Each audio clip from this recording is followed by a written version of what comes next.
No one outside the camp knew of the events of that day. No one wanted to know. The new Germany was being celebrated in Berlin, as if it were a country like any other. Hitler lied, and the world wanted to believe him. In 1938, Britain and France gave in to Germany's aggressive demands to annex the Sudetenland. Soon thereafter, Austria followed. When the Wehrmacht invaded Poland, Britain and France finally decided to declare war on Germany. An unleashed Wehrmacht spread murder and annihilation across Europe. The Nazis kept their promises, and we were devastated.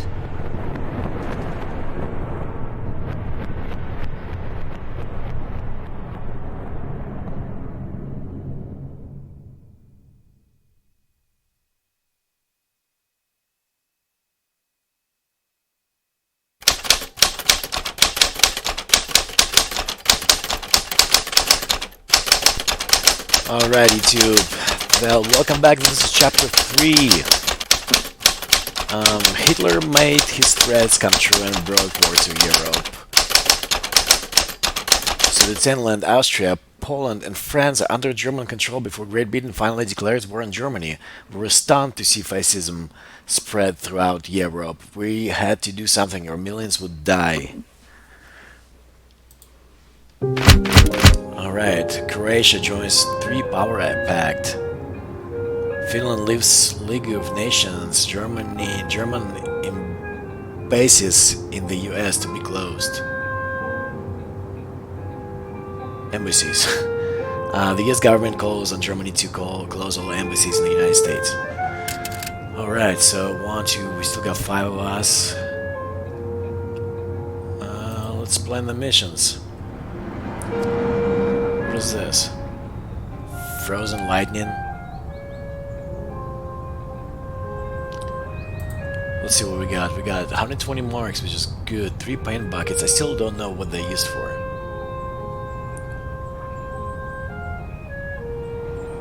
Club.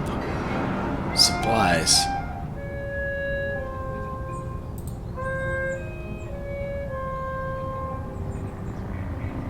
Alright, looks like I got 20 weeks.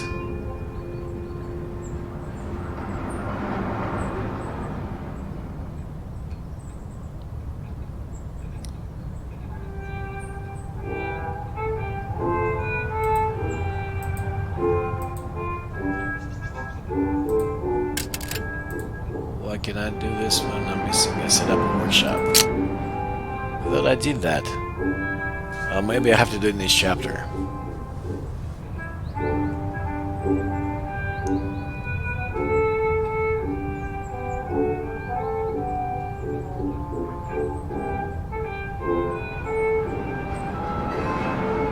Alright, well, let's do this too.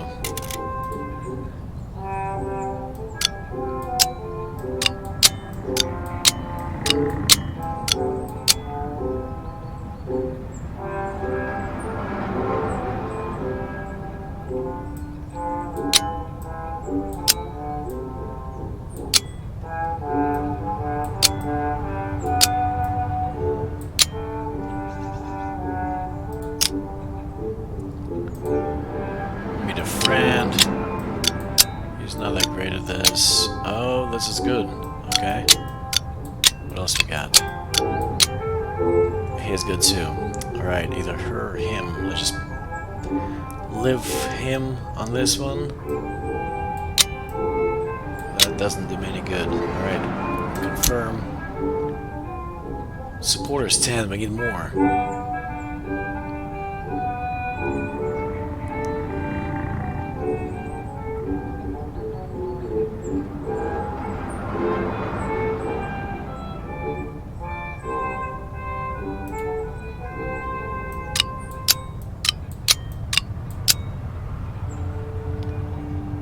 Gains 1 supporter.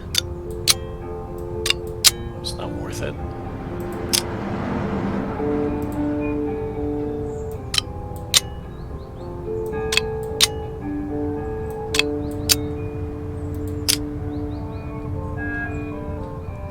Definitely don't need any more paint.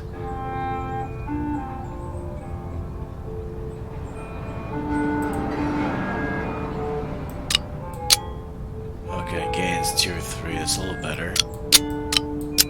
Oh, this is good.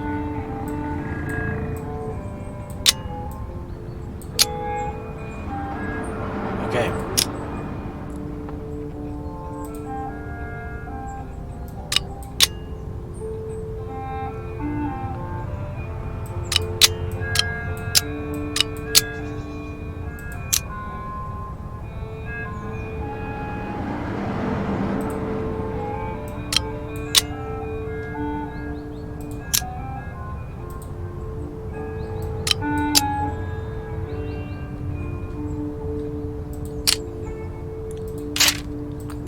Let's give that a shot.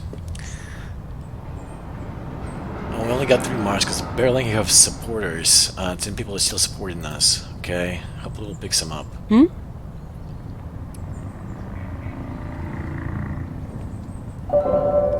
Alright, so we got 1 supporter. Hey, that's 10% of what we had. Fritz, Mitz, and Midi. Okay. Just 1 supporter.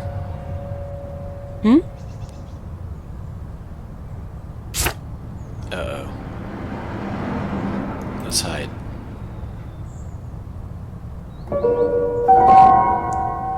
Seriously?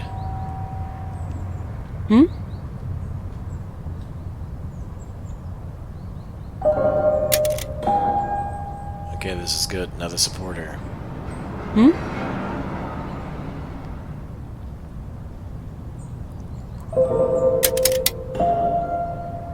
+3, this is good. I sit on a comfortable chair in the shadow of an old apple tree in the Manholt's Outlet Garden. Volker and Anne Manholt are putting food from a basket on the table. Potato salad, fresh bread, and apple pie. Can I help you with anything? Thank you, that's nice of you, Fritz, but no, we're almost done, says Mr. Manholt. We'll join you in a moment. When the basket is empty, Volker places 2 chairs next to me and they take a seat. What do you say? He asks, pointing at the garden around us.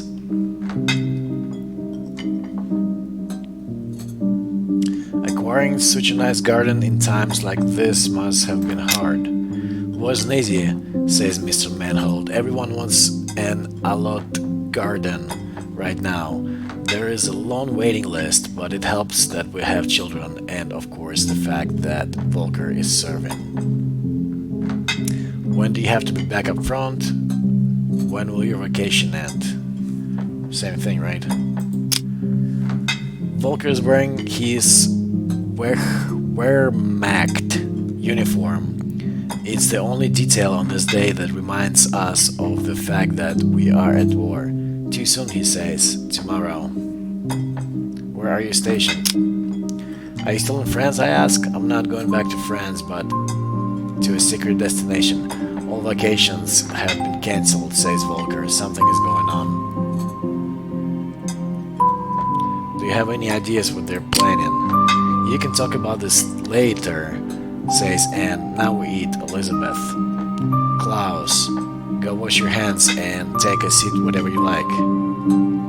Let's take a seat. Anne fills the plates with sausage, potato salad, and a piece of fresh bread. Klaus wipes his hands on his pants and joins us. Thank you, Anne. This looks really delicious. I want more sausage, says Klaus, and holds up his plate, from which all sausage is gone already. I'm sure it means to say already. Don't eat like that. The rest is for our guest. Wait for Mr. Gruner to finish first, says Volker Manholt. But I'm hungry now, says Klaus. Then have more potato salad, says Anne. I'm good. Klaus can have my sausage. I'm not that greedy. He can have my sausage. See, says Klaus, and quietly grabs the remaining piece of sausage. We're having a little break now, says Anne, once we finished our plates. The Gutsmans are coming and for coffee and cake. They should be here any minute. You invited those Jews? Asked Klaus. Why? Because they're our neighbors, says Anne.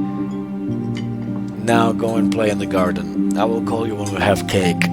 I ask Volker. What is up with this secret destination? Where do they send you to? I ask. What is the secret destination? I told you I don't know, says Volker. Haven't you heard anything in Hint's rumors? They're rumors, says Volker. What do these rumors say? Some say we will attack Russia. But Germany and Russia have made a non-aggression pact. On one hand, it makes sense. It's what he always wanted. Hitler hates Russia and Russians. On the other hand, Germany signed a non-aggressive treaty with them. It would open up a war on two fronts, which would be insane if you ask me, says Volker. What I would like to know is what is happening in France. I ask. For the Wehrmacht. It's easy living. Sure, there is the resistance. Yes, there is still the independent part of France with its exile government, but in the eyes of the Wehrmacht, France has been defeated. Without outside help, you won't go anywhere. But Paris will always stay Paris, won't it? Well, it's occupied. It is still Paris, sure, but it is dominated by our troops, our police, our secret police. I think back to the beautiful day in Paris I had in the summer of 1936. How does that affect the lives of Parisians? Clubs play the music the Germans want to listen to. In theaters they perform the plays the Germans want to see, and even brothels. He looks at his wife. So I have heard, he adds, even the brothels cater to the needs of the German occupiers. I see. A couple roughly around the same age as the manholes enter the garden, followed by a pale boy of tall stature, whom I estimate to be 15 years old. Oh, it's the Gutmans, says Volker. Let's continue our conversation later. Just one more question? Later, please. Okay, fine. For the second time today, we gather around the table, this time Volker and Anne serve apple pie and coffee. The Gutmans have brought a sweet honey cake. Here, take some, says Mr. Gutman and hands me a piece. Thank you, it's delicious. Anne sends the children in the garden to play. Get up now, will you, Elias? Go play with Klaus. He's a nice boy, you'll see, says Mrs. Gutman. Reluctantly, Elias gets up and joins Klaus and Elsbeth. Should I have more coffee or cake? I'm gonna stick to coffee. How was that trip? Asked Volker. Fine, says Louis Gutman. It was not fine, disagrees Paula Gutman. It was hot and it was sticky and it took ages. I really missed going by car. Get over it, says Louis. At least they still let us use the trains. Won't be long until they ban us from the trains too, says Paula. Have we met before? Don't you live on the other side of the street? I ask. They do now, says Anne. Before one of the Gutmans can answer, Louis and Volker used to work together as bookkeepers at Schmidt and Soigny. Where did you live before? Or where did you move to this area when? Let's do where. We used to live in a house in Steglitz. Inherited it from my family, but not anymore, says Paula. In case you haven't guessed it already, we're Jews. We had to leave our own house in 1938 and were forced to move into what they call a Jew apartment. That must have been tough. We swapped a beautiful place against our overcrowded hall so some Aryan can live in our house. My apologies, says Louis. My wife tends to exaggerate. We're we're fine, really. Our apartment is fine as well. It's a rat hole, says Paula. It's not right what they did to you. No, it's not, says Paula. I'm sorry for being like that. I know it's not your fault, but it makes me angry every single day. I hear you, says Volker. I can only try to imagine how I would feel. I guess I would be just as angry as you are. You have every right to be angry. I am more scared than angry, says Louis. So far we had something they could take from us, but there's nothing left now. The only thing they could still take are our lives. The children yell at each other. Klaus cries of pain and comes running to the table. His nose is bleeding. Take the tissue to stop bleeding. What happened? Did you fight? Asks Anne. He hit me, says Klaus and points at Elias, who stands farther away, partly hiding behind a tree. Is that true, Elizabeth? Klaus' younger sister has come to the table, now too, and nods. Should I step in or let the parents handle this? Well, let's let the parents handle this, right? It's their parents. He just hit me without a reason. I haven't done anything and he hit me. Is that true, Elizabeth? The girl looks at her brother and back to her mother without saying anything.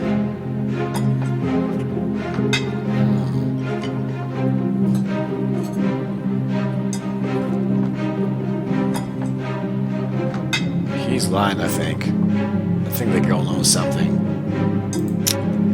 I don't think he's telling the truth, Anne. I tell you, says Klaus. He's crazy, he just hit me. I ask Elizabeth, says Anne. Is that true, Elizabeth? Did Alice really just hit Klaus for no reason? I'm gonna watch Elizabeth. Elizabeth shakes her head. Keep your mouth shut or you will regret it, yells Klaus. No, she won't tell us the truth, Elizabeth. What happened? Klaus said, the Alice smells bad, says Elizabeth. He said that it was a disgrace that they lived in our street. Keep listening. What else did he say? He said that Elias and his family are vermin, and once he was 18, he would join the SS and kill them. He said, what? Volker steps up to his son and slaps him in the face. He turns to the guardsmen. I'm sorry, I'm really deeply sorry. Please accept my apology and be assured that this is not the way I raised my son.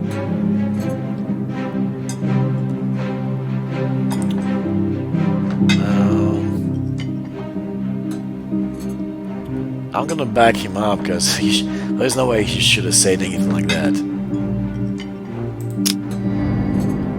We're living, says Louis. I know you meant well, but we can't do this, I am afraid.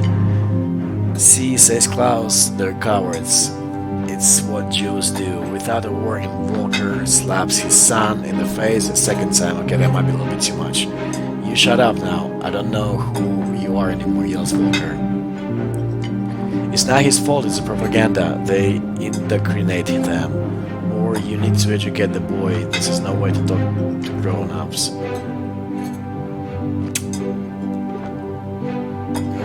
I don't know. Should I blame the propaganda? Maybe. That's a tough one. Alright, I'm gonna pick that. Anne and Volker try to convince the gunsman to stay in vain.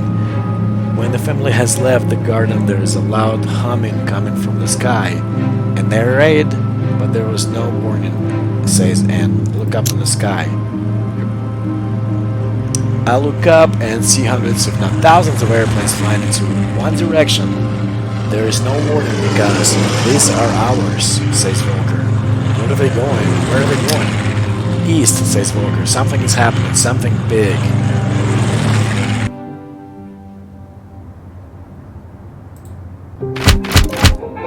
Germany invades Soviet Union. Without prior declaration of war, the German Wehrmacht attacks the USSR.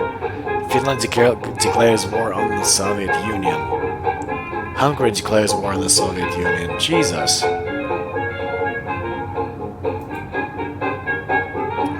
Well, oh yeah, 1941, start of World War I, World War II, I'm sorry. Well, it's official, says Roman during our meeting. I received my draft notice. You've been drafted? Are you going to fight? Do you need to flee the country? Are you drafted? Are you going to fight? Wait, slow down, he says. I also have good news. I was introduced to a doctor who was sympathetic in my situation. He diagnosed me with a crooked spine and, with his official note in my file, I can't fight. Thank God. I think I speak for us all when I say that I'm glad you're not joining the Wehrmacht. Cheers to you, bad back. Cheers to your bad back, I say. He grins and nods. End of scene. Alright, we got 16 supporters. I would like to have like 60.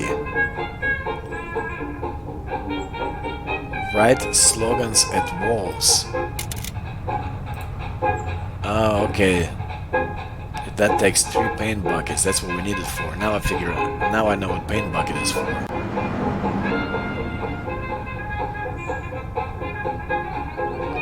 Writing our slogans on public walls is dangerous, but can reach a lot of people.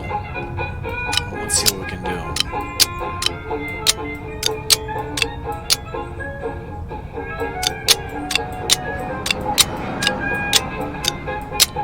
Alright.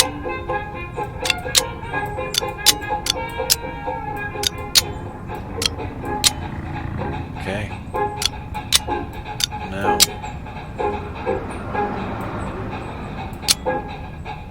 let's bring them a club, just in case. Things might get physical. She's got 4 strength.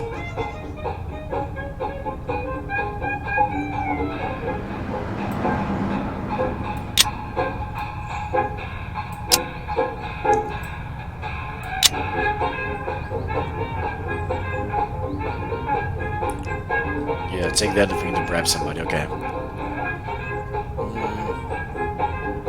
Confirm. Investigate weapon delivery. Alright, this is dangerous too.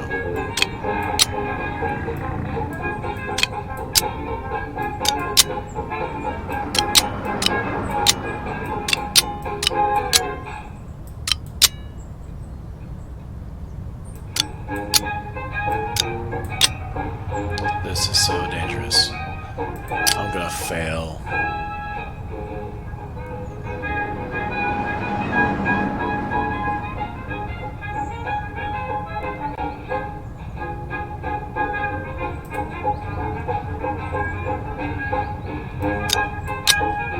Alright, at least this is low risk.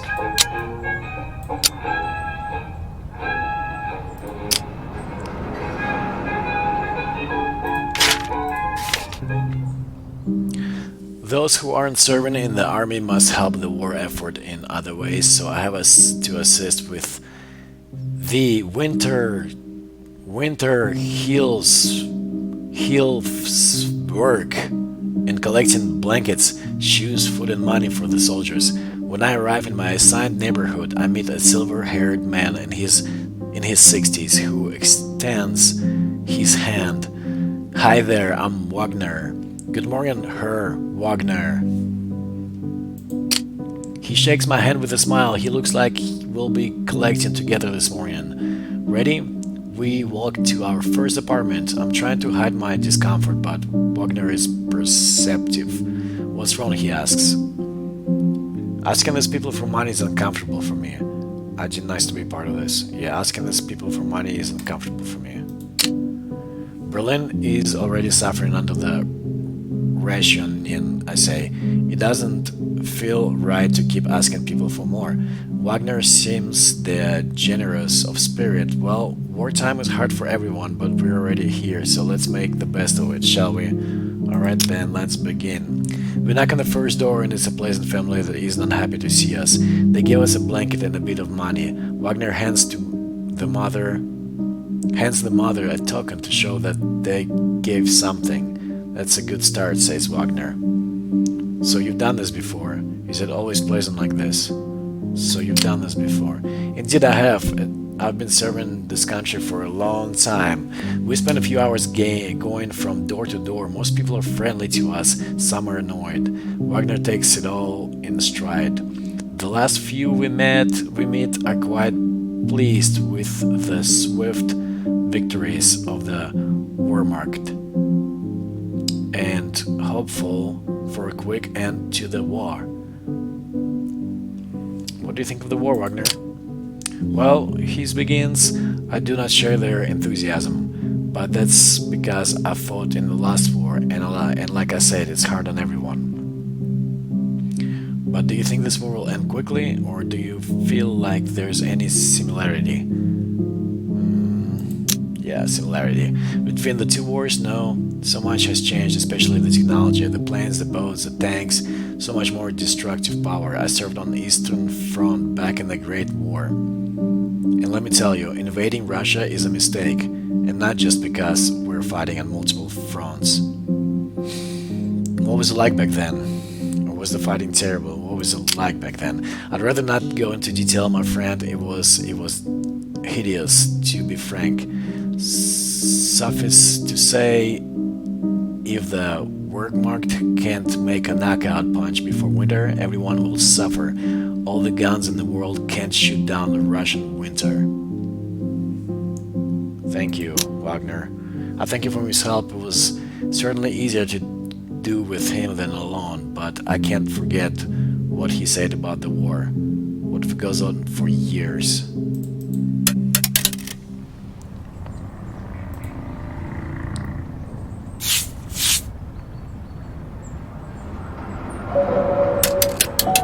Oh, we succeeded. Sweet. We got 11 supporters. From just writing in the walls. Gotta buy some more paint.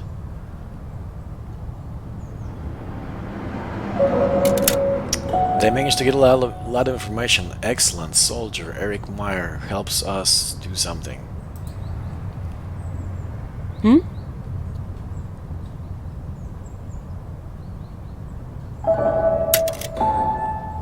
Okay, this is good too. This is going really well so far. Wow, I'm surprised. 7,000 murdered in Massacre. German Wehrmacht task forces in the conquered parts of USSR murdered about 7,000 people in a massacre in Massacre in Lviv.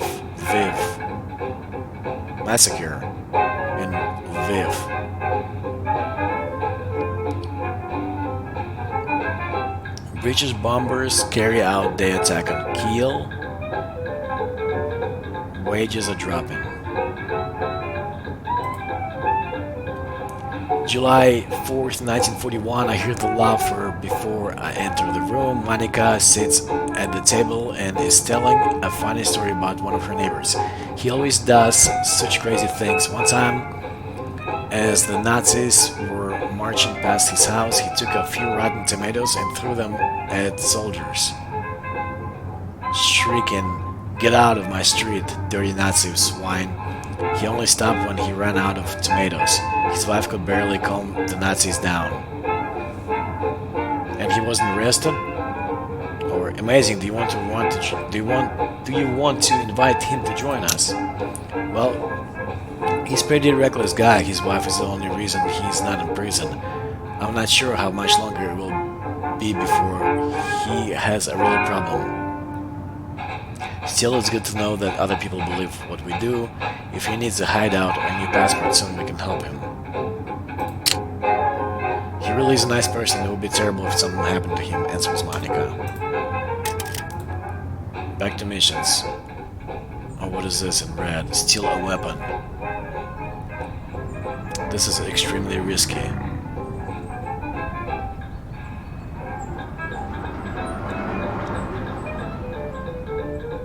We need to buy some books and do something with it too. Let's try this first. I wish we had like a bicycle or something.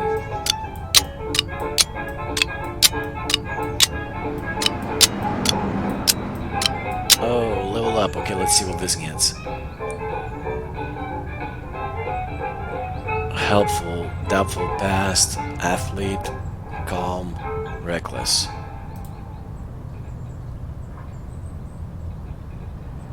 I don't know.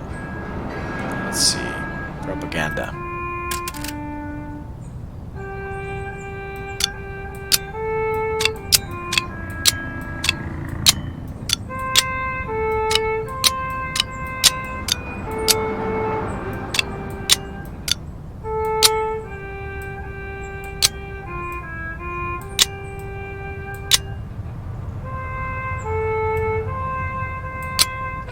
Okay, let's give it a shot. This doesn't look very good, but I'm gonna go ahead for it anyway.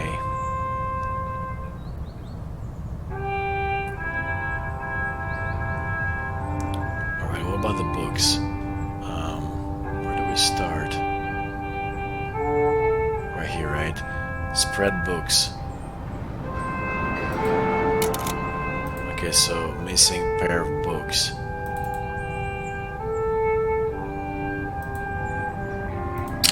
I get books. Print books. Set up workshop. Collect donations. Why can I do that? Missing bright slogans at balls. Oh, I've done that already.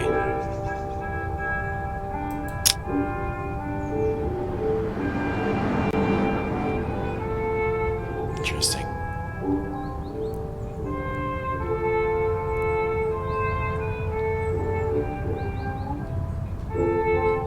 Army uniform would be helpful.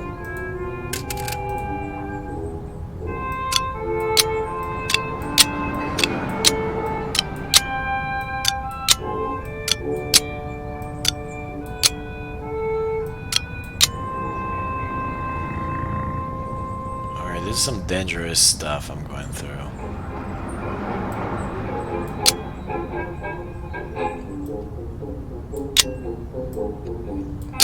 Yeah, that helps. Okay, so we got Roman left. We can get more supporters, yes we do. We also get more paint. That's a lot of money.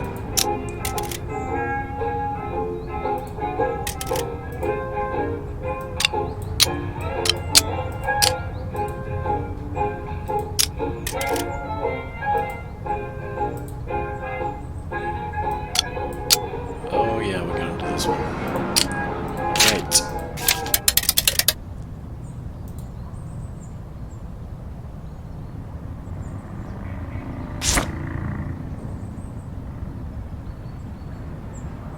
Hide.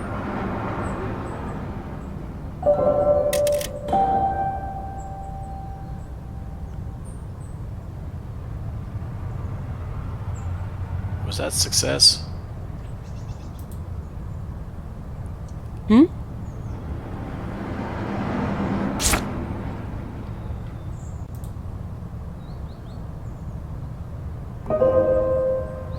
Crap. This is important right here. Oh, sweet. I got a rifle. We must raise Moscow to the ground. Great Britain and Soviet Union signed assistance agreement. German troops attack Malta.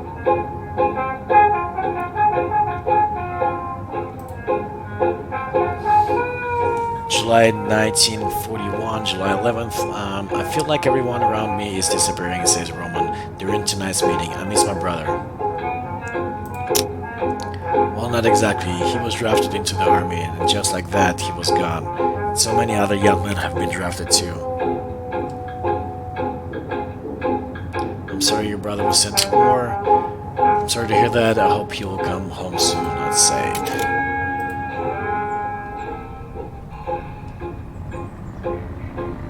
Still an army uniform.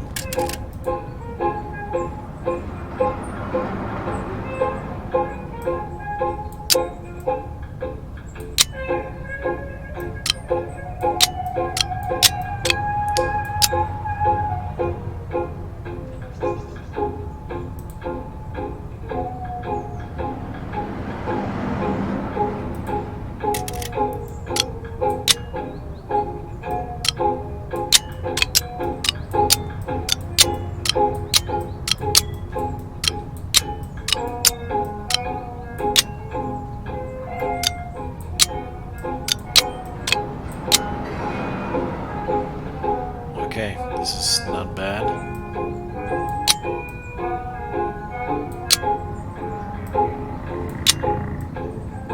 Alright, let's give this a shot.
Roman thinks he has been seen. It's alright.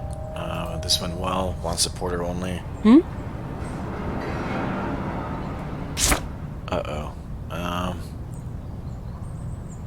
Hide. Crap.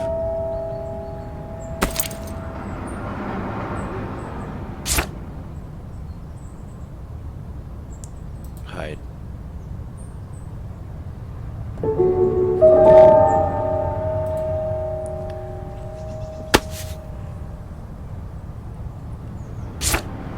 Jesus. Hide.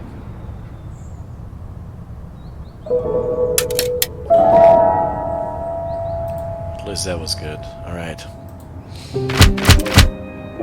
Alliance offered to Japan. Rogachev and Shlabin fallen. Soviet army recaptures the cities of Rogachev and Shlabin and defeats the occupying Wehrmacht divisions. Submarines and planes instead of tanks. Hitler orders to focus on building submarines and aircrafts. He considered the war against the Soviet Union as won. July 18th, 1941, Julianne enters the room. She looks annoyed and when we ask what happened, she answers, "It's this Nazi in my office. He is such a pig." The guy from work, he is disgusting. Ever since he joined the party, he has been lecturing us that women shouldn't be allowed to work and that they should stay home and produce children for the nation instead. But then today he asked me out on a date. You need to be careful with this guy. Let's hope he leaves you alone. I can only hope that he doesn't become a danger for us. He seems to be very insistent. We stand by you, Julianne, or if he continues to bother you, let us know. Yeah, let's do that. I want to believe that he'll just forget about it. She says, "Oh boy, we need to go into hiding."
Stick your rifle with me. I'll shoot.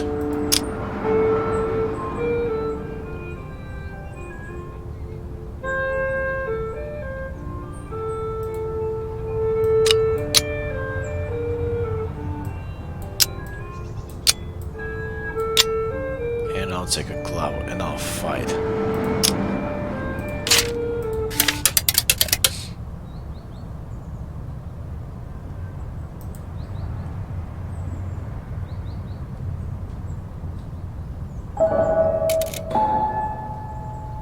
Okay, that was good.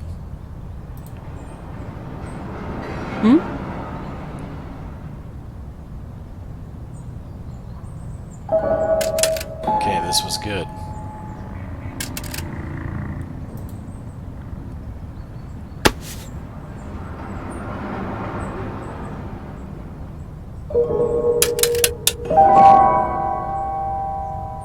Alright, that was good too.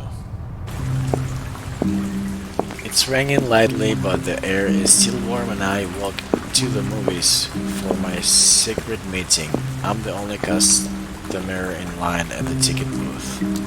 One ticket please. Has the film already started? No, they're still showing the... whatever. Chow. Thanks, one ticket please then. I pay for the ticket and enter the movie theater. The room is nearly empty, just a handful of people trying to sit as far away from each other as possible. Most of them are in the back, some in the middle, no one is in front. Most of them in the back, some in the middle. Let's sit in the back with people. Though the most people are sitting towards the back, it's still easy enough to find a seat with some distance to the other moviegoers. The official news magazine is showing reports of victories from Eastern Front. Look around. I count 7 more moviegoers in the room.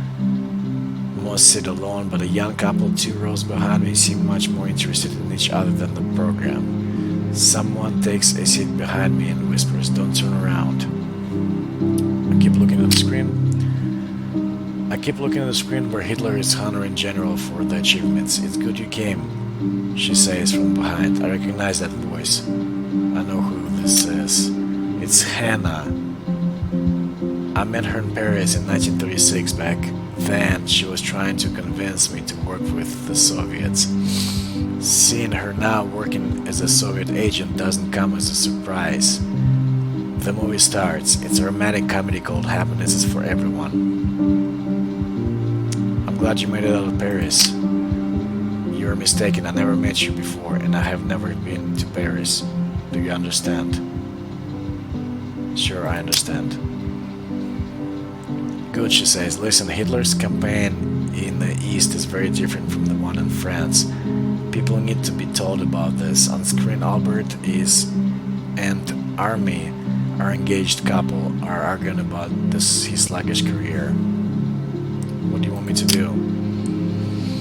This is not a war in which soldiers fight each other. This is a war against the Red Army and against all civilians. We're still in the process of proving that this occurred under official orders. But since it keeps happening the same way, I think that it is. People in Germany need to learn about this.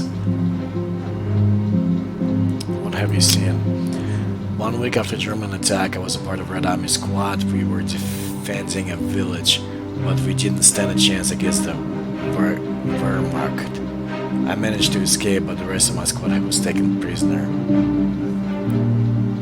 How could you escape? Doesn't matter. What's more important is what happened next.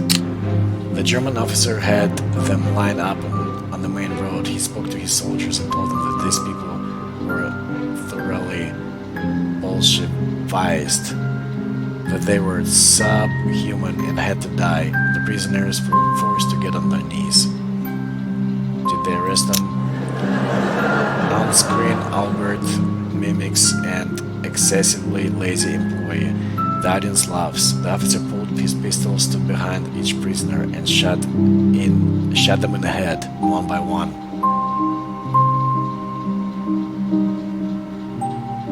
That's horrific. This was just regular Wehrmacht. There was no SS. I know what they look like, says the woman who insists she's not Hannah. On screen, Army tries to convince her mother that Albert will make a good husband. How did you survive? What did you do next? On screen, Army and Albert get married. I waited for the soldiers to leave the village and then secretly followed the German troop eastwards. I was hoping to get to the front to reunite with my troops. I came through the settlement where old man and his wife hung from a tree. The Germans had put a sign around their necks to warn the others never to cooperate with partisans. From then on, I saw people hung from trees in almost every village I passed through.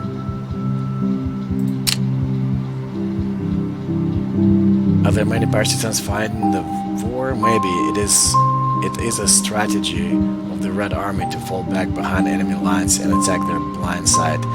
But what I know for sure is that for every dead German soldier, the Wehrmacht murders dozens of innocent civilians out of revenge and cruelty.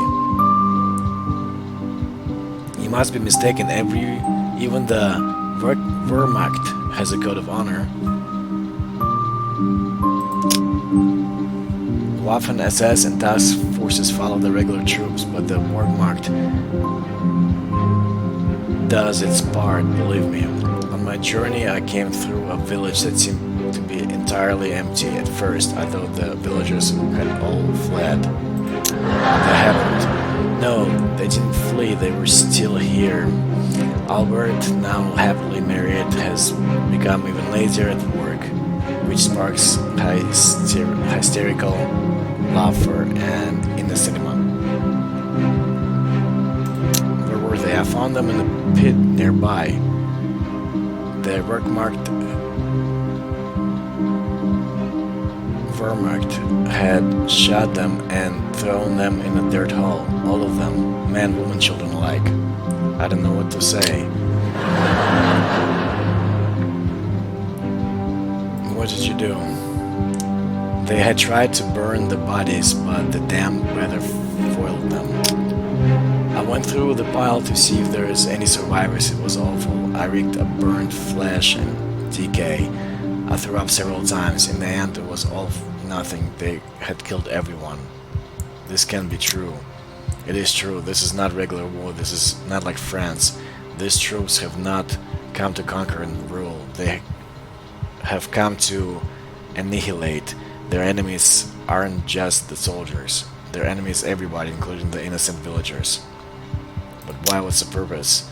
Don't you get it? This has always been Hitler's goal. He wants to exterminate the Slavs and the Jews, to rid the East of all subhumans, to create a home for his Aryan race.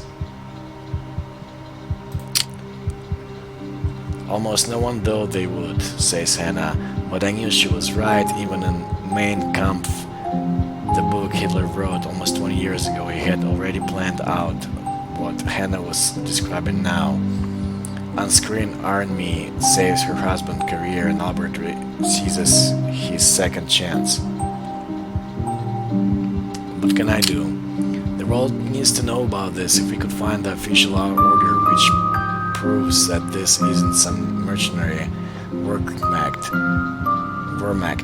squad committing war crimes and its own initiative. We need to prove that this was officially ordered from above, that this is systematic. I'm not sure we're capable of fighting the secret Wehrmacht order, but we will try.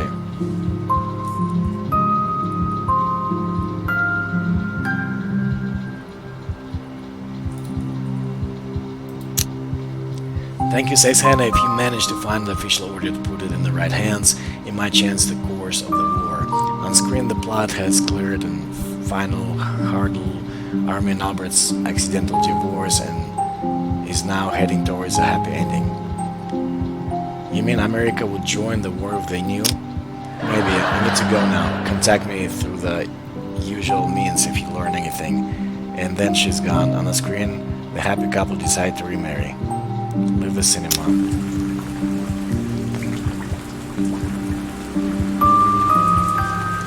On my way home, I think about the atrocities that Hannah told me about. Could it be true? I trust the Nazis to commit almost any crime, but full-scale genocide. If the order Hannah was talking about exists, it would clearly clarify things. Finding the order could change everything, not only for us, but for the entire world.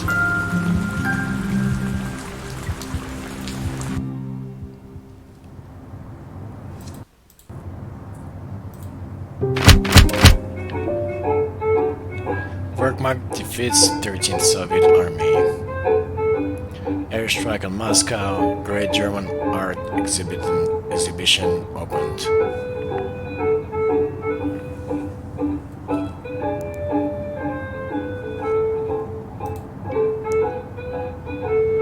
July 25th, 1941, I can tell that something is bothering Monica tonight. When I ask her what's wrong, she says, things are difficult at home right now. It's our son.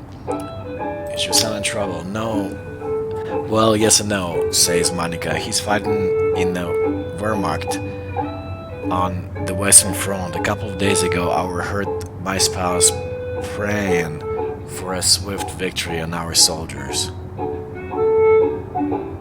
Is that the source of the problem? Yes, it is. We fought because I couldn't bear to hear anyone, let alone my spouse, wish for a quick victory for the Nazis, and she couldn't believe that I wouldn't give up everything to help our son stay alive. Of course, you want your son home safe, but if Hitler is victorious across Europe, I can't imagine what will happen then.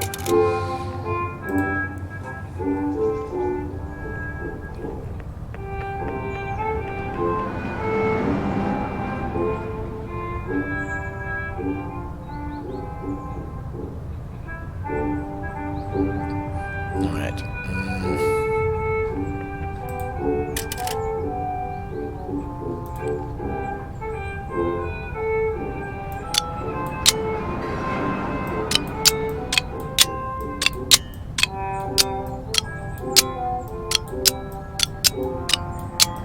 Yeah, she's definitely the best for this job.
Alright. Oh, we still got Roman. Okay.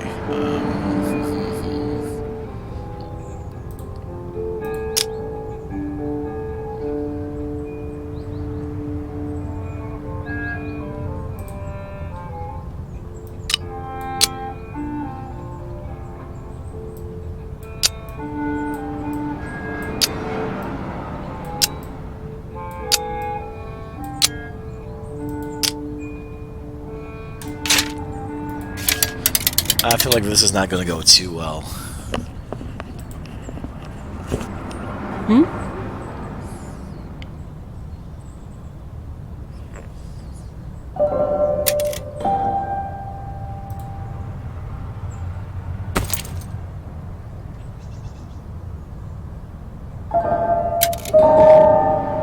Oh, we got the uniform. That's good. That is very good.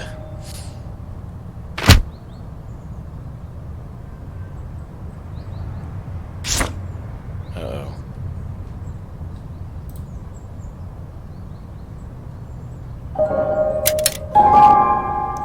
Cool.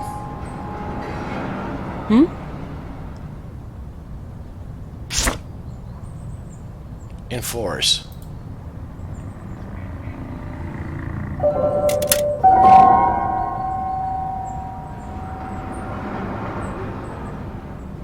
Cool.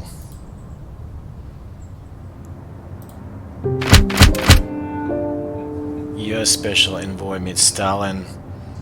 Moscow Soviet Party leader Joseph W. Stalin meets the Special Envoy of U.S. President Franklin Roosevelt to negotiate U.S. deliveries of war material. August 1st, 1941, as I enter the room, Julian is discussing something with the others. Ah, here you are. You won't believe it, says Julian. Remember the Nazi from my office that I told you about? He won't give up. This week I found a letter in my mailbox from him, and then I saw him standing under my window with flowers. Sounds like he hasn't gotten the message. Yes, but I don't know what to do or what to say to him that won't make him suspicious. I think I shouldn't be a part of our activities until he backs off.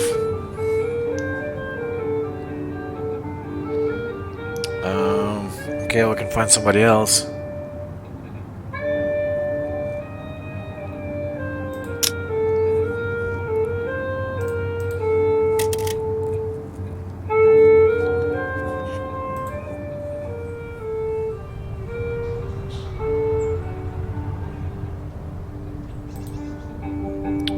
Ten marks only, it's not very much.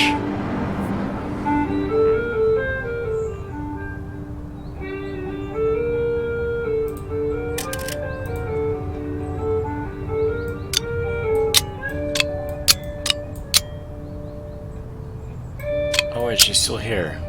I thought she left.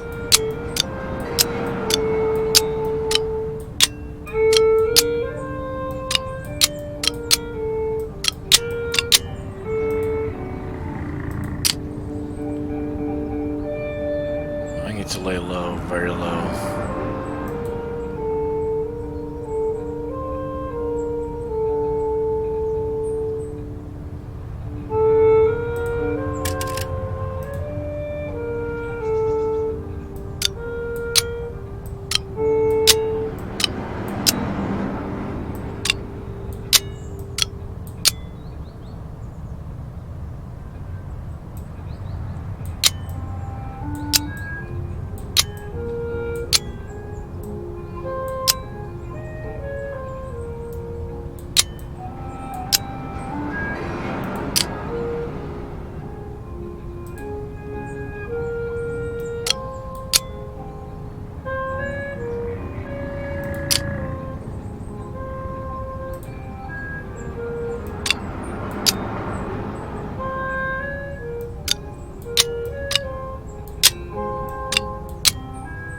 Huh. Okay, well, I can always fight.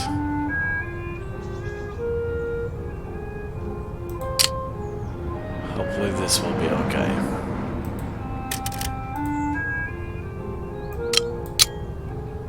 Oh man. Alright, I think I'm gonna try to flee if I can.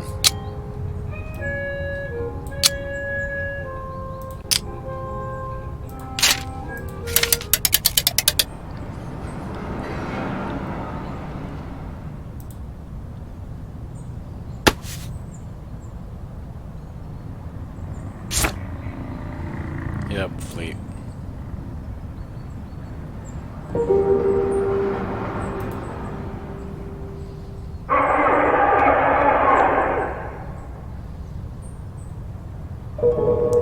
Hey, that was good.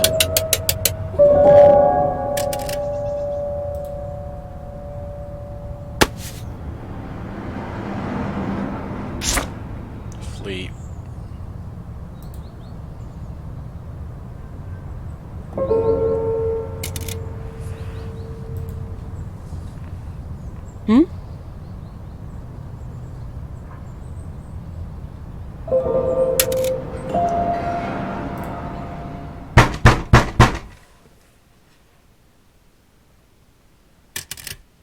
Uh-oh, Roman has been arrested. Not good, not good.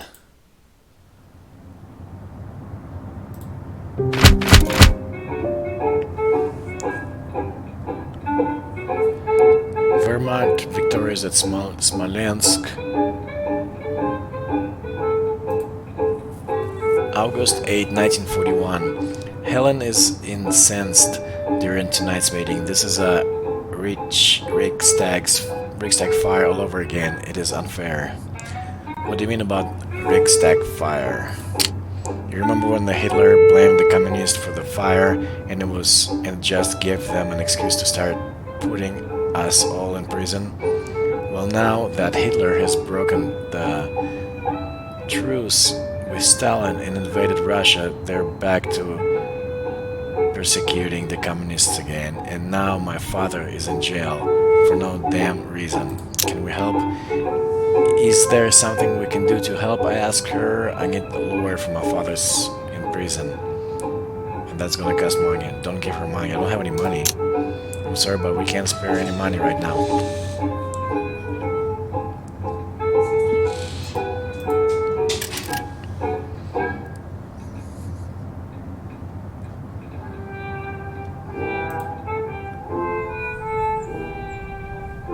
Alright, we don't have any money to even go into hiding. And we can't even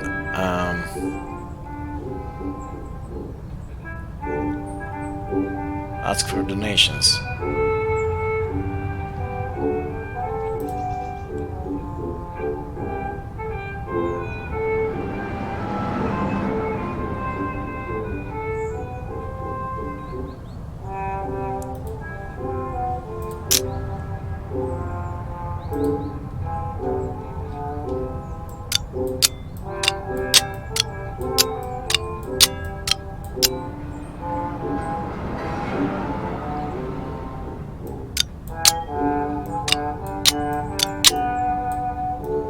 Oh, he's in jail.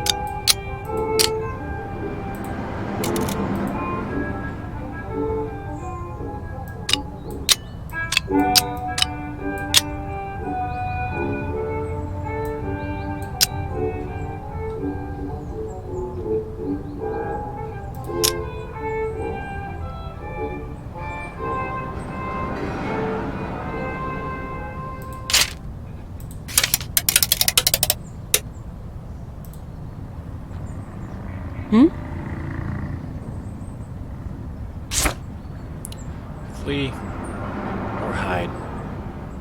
Let's hide.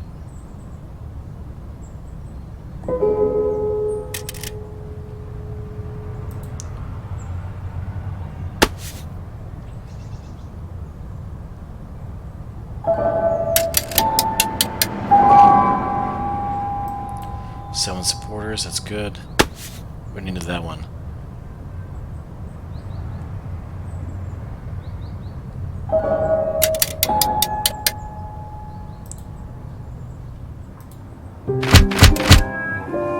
Bombing raids in Germany, British bomber formations attack Cologne and Berlin and cause severe destruction.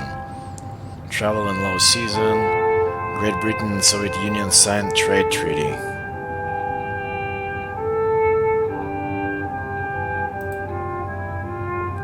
August 15, 1941, Julianne tells us that the nightclub she used to go was closed. There are barely any places left to have fun. Everyone in the room can relate.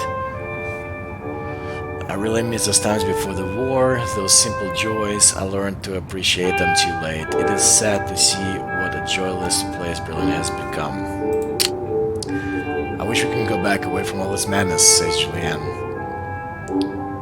We live in bleak time. Let's hold on to those that are fighting for the better future. When Nazi regime finally falls, we will dance the night away. Yeah, that sounds lovely. I just hope we're surviving that long.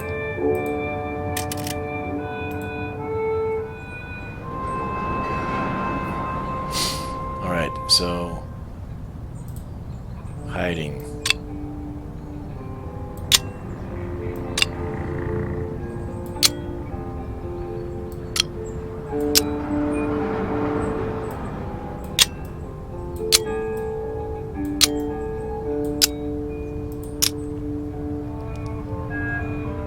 Okay, I can ask for donations now.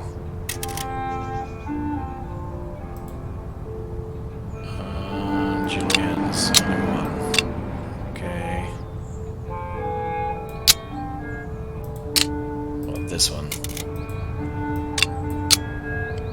Oh, this one's much better.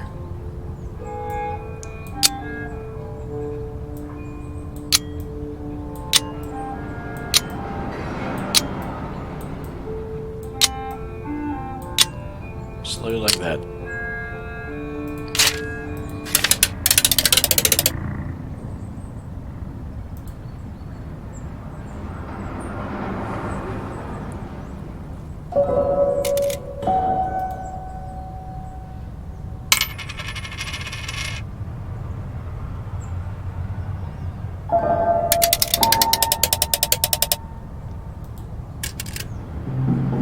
That was good.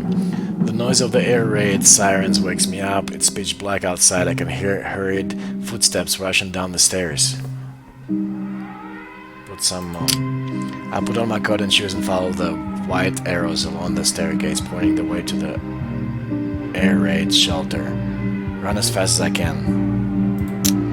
Klaus and Herman, the two teenagers left in our building, are standing in front of the fire door. Finally, heard Gruner. It was high time. We were about to shut the door. Thanks for waiting for me. Herman makes a grim face and writes my name on the list and opens the door. The boys follow me in. I look around. There were a number of people from our building. I recognize Klaus's mother, Anne, and his sister, Elizabeth, as well as Hildegard, Pids, Herman's mother. In the corner are the Obst and friendly elderly couple that lives on the ground floor. Take a seat. Good evening, I say, and take a seat next to Anne. Hildegard, sitting opposite us, waves at me. Klaus and Herman close and lock the fire door. Heil Hitler. We are in charge of this shelter, says Herman. If anyone is missing, raise a hand. I think we're all here. No one raises a hand. Good, Herman nods and makes a note. Klaus stands next to him and makes a serious face. How long do we have before the attack? We're expecting a British bomber squadron medium size within the next half hour, says Herman. Nothing will happen, says Hildegard. Our air defense will take them down. They'll never reach Berlin. They have reached Berlin before. Yes, but that was before they built the new anti-aircraft station. Are you sure that will stop them? The Führer said so, and his last speech, says Hildegard. From today forward, not a single enemy plane will reach Berlin. That's what he said. If you're so sure about that, why are you even in the shelter? Comments Mr. Obst from the corner. Are you questioning the Führer? Says Hildegard. Calm Hildegard down. I'm sure Mrs. Obst is just as fond of the Führer as anyone here, I say. Since when are you trained air raid helpers? I asked the boys. 2 years now, says Herman. I have been in training since May, says Klaus. Congratulate the boys. That must make you proud, I say. A loud bang interrupts all conversation.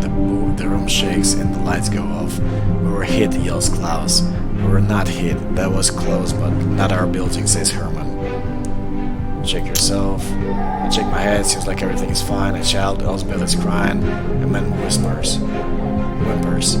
It's alright, everything is going to be fine. A woman's voice tried to comfort them. Move towards the crying slowly through the room towards the voice. Is everyone alright? Is everyone injured? Can someone find a light? A match is lit. I see concerned faces. Then it gets brighter. Klaus holds up a Hindenburg light. We weren't hit, says Herman, but it was very close, probably somewhere in our street. Look for Elsbeth. Elsbeth is frightened, but alright. So I turn to the Obsts. Mrs. Obst is holding her husband in her arms, his face buried in her chest, trembling and whimpering.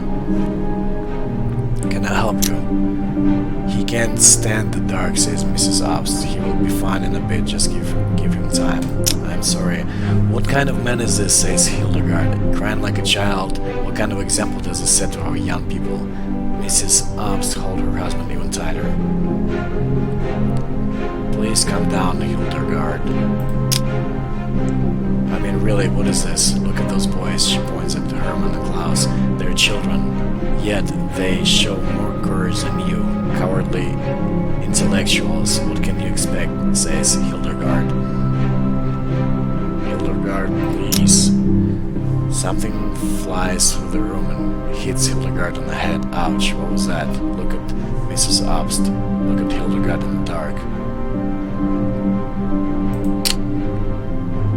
Hildegard holds her hand to her head. On the ground next to her lies a tin can. Mrs. Obst is holding another can in her hand and says, "One more word, you stupid cow, and you'll get this one too." Calm Mrs. Obst down. When I try to interfere, Mrs. Obst shakes the can in her hand and says, "Let me talk or you'll get one too." Alright, let her talk. My husband served in the last great war, you fools. Started. He brought this bag from the front with him. What he left there was his soul, says Mrs. Obst. So you don't tell me anything about courage, Mrs. No plane can make it to Berlin, or I swear to the Almighty, you won't make it out of the shelter alive. Offer help to Mrs. Obst. I'm fine, says Mrs. Obst. Just tell her to keep her distance. The loud impact of another explosion shakes the bunker. This one was even closer, says Anne. Yes, but still not our building, says Klaus. How can you tell? Someone knocks on the door. Hello, says the voice from outside. Would you let us in, please? The bombers are incoming. Who is that? Asked Anne. I think I know, says Klaus. Who do you think it is? My guess, says Klaus, it's Mr. Gottman. Why don't you check who it is, Klaus? Klaus walks to the door. Herman stops him. Hands off, I'll do it. He shouts the younger boy aside. Who is there? Herman asks through the door. Stay out of it. This is Louis, Gottman, and Paula, and Elias. Please let us in. It's really dangerous outside. The building down the road was hit and fire is spreading. Let them in, says Anne. Don't you hear that? What they're saying? They're our neighbors, for God's sakes. Please open the door, boys. This is a family in his shelter. No, I am in charge for this bunker, says Herman. It is my duty to stick to the rules. And the rules say the bunker is for Aryans only. Go away. He says the last words loud, making sure the gunmen can hear him on the other side of the heavy metal door. You will open this door now. Stop it, shouts Hildegard. My son is in charge here, and he's absolutely right. Jews are not allowed in the shelter. What you're doing is illegal. I'll report you.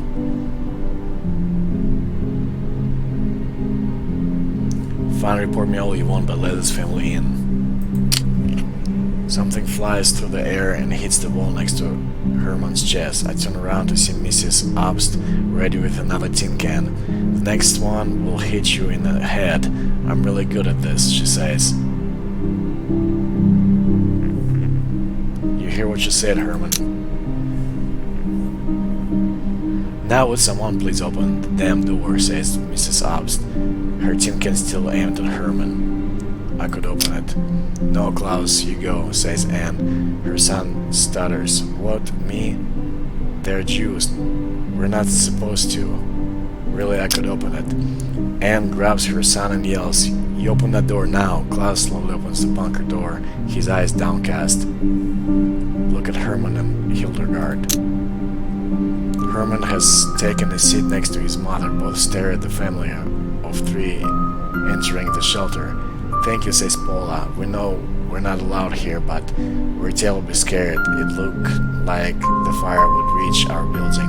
And Elias, he couldn't breathe because of the smoke. Her son looks pale. You're safe here. Thank you for letting us in, says Louis. I am sure the decision wasn't easy. He looks at Herman and Hildegard staring at the wall. All I know what you're risking right now. I wouldn't have asked if it wasn't for Elias.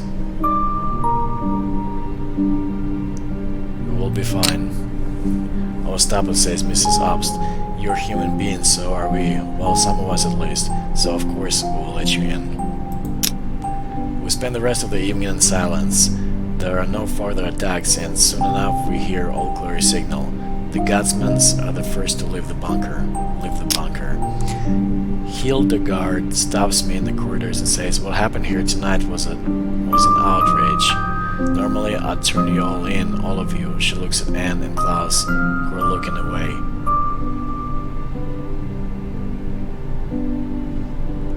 Why should you do that?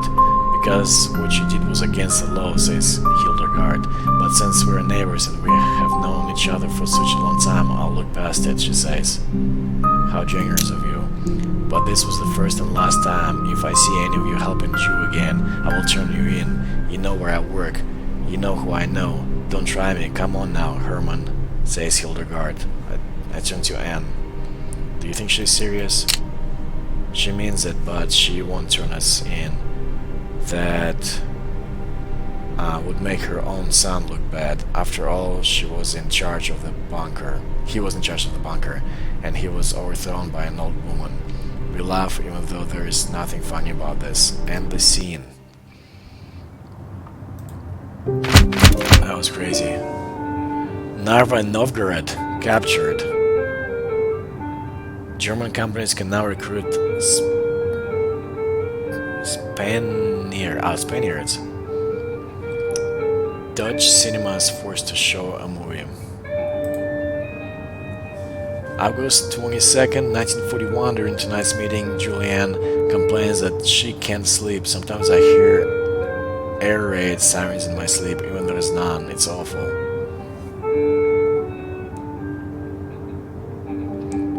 Goring clearly failed in his promise to keep Berlin safe from bombing. He sure as hell did, and you have to wonder how many other Germans feel the same way we do. Is it possible for Hitler to lose popular support for this war? If we feel the pain here at home, they may indeed be true. The German army has had great success so far. I think you might be right, I say, but just imagine, what if RAF and the Allies decided it was worth it to firebomb civilians? What will that mean for us? Alright, 11 weeks left. We're still kinda up in high heat. Yeah, we're gonna go back into hiding.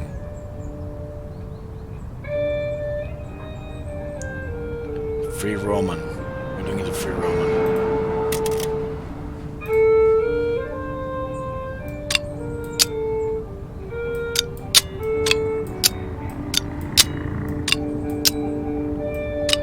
That's not gonna be easy.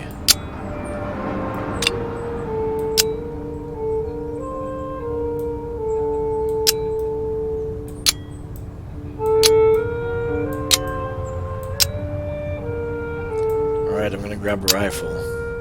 And I'm gonna take maybe Julianne with me. Wow. Or maybe Monica. Wow. I don't know. Maybe Julianne. Confirm. And the rest, we're probably gonna go back here again. Helen. Okay.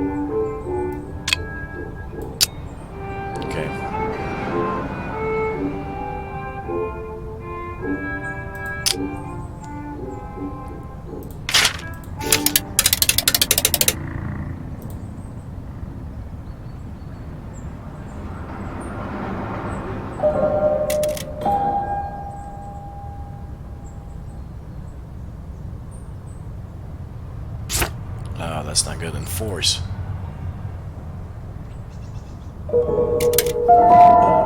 Oh, we freed him. That's good. This is good. What is this? Somebody else getting arrested. Are you kidding me? Julianne has been arrested. Wow.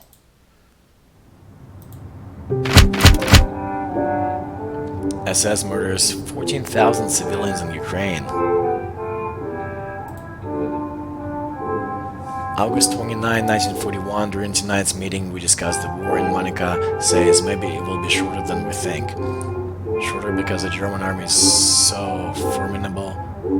Shorter because the Allies are so powerful. Not exactly. What I'm thinking is that Hitler keeps attacking in all possible directions, Poland, France, but also Britain, and now he's invading Russia. Can the victories last?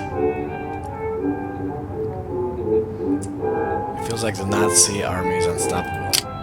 With such swift victories everywhere, I feel they can't be stopped.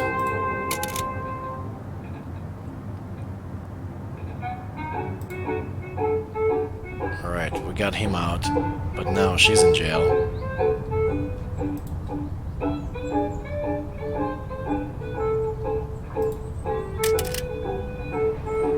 And I don't have any money.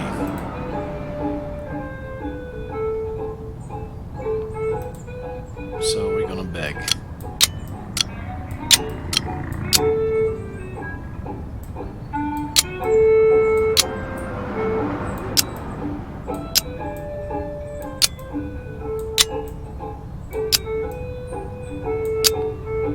Okay, this is good.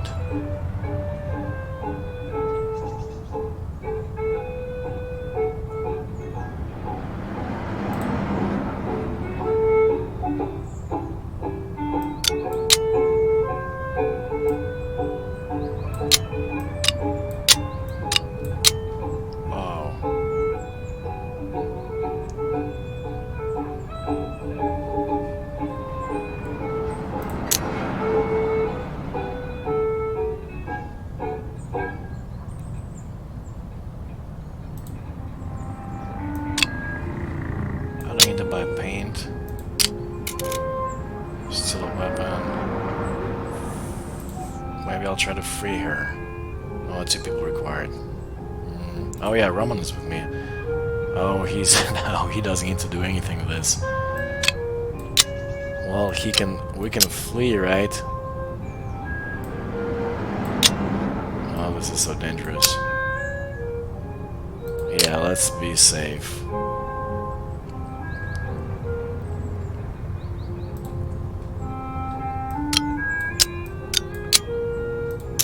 Alright, let's go.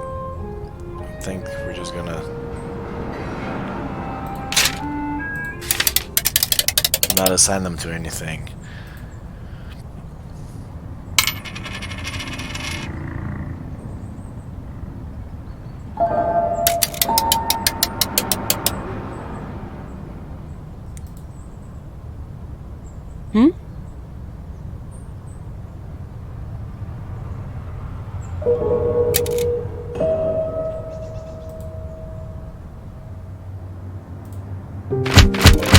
Jews forced to wear yellow badges. Ghetto set up in Vilnius. French hostages executed.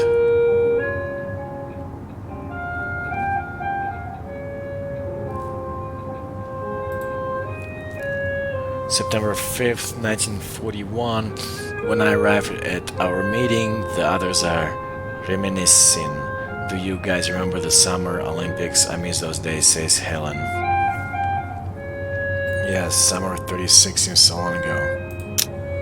Tell me about it. The summer is a world away. or the nightlife. For a while, the city was the center of the world. So many clubs, music, dancing, people enjoying themselves, and the Nazis were at least pretending to be decent. Nowadays, yes, it's such a different place now. I wish there was a way to go back. I feel the same.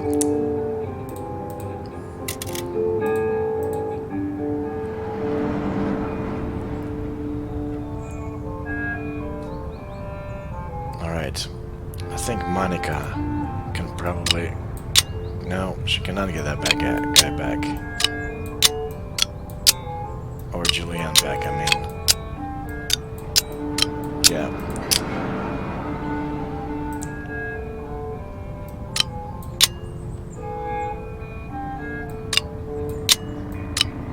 There.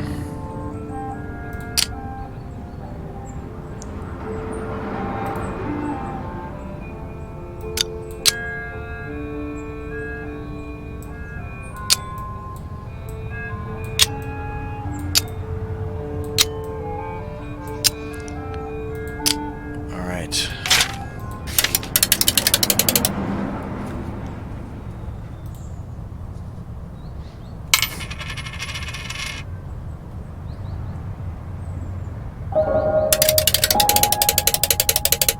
$27, that's good.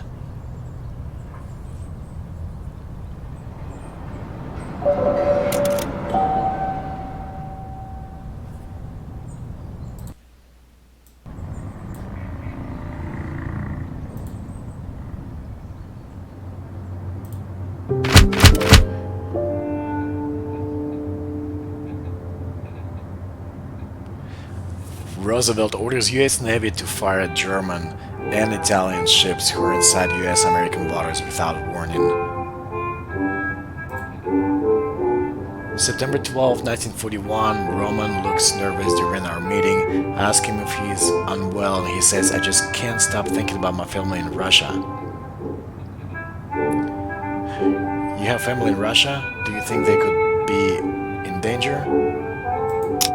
Yes, my grandfather came from there, and I still have an aunt, an uncle, and a few cousins there, he says. I've heard that the Wehrmacht's invasion is the largest in human history. I've heard terrible things about the fighting. I'm so worried. We're here for you. I'm so sorry you must be terribly worried. Please know that we're all here for you.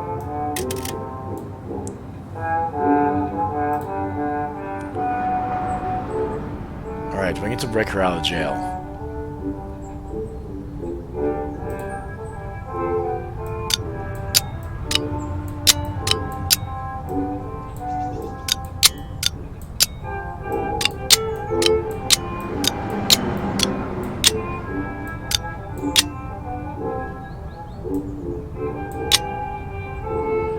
Okay, I hope this will do it.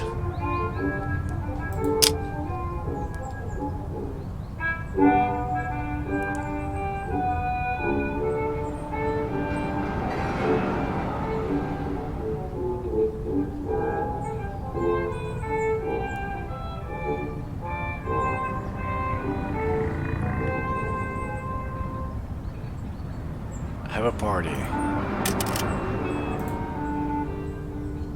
Moral plus, so we can do it next time.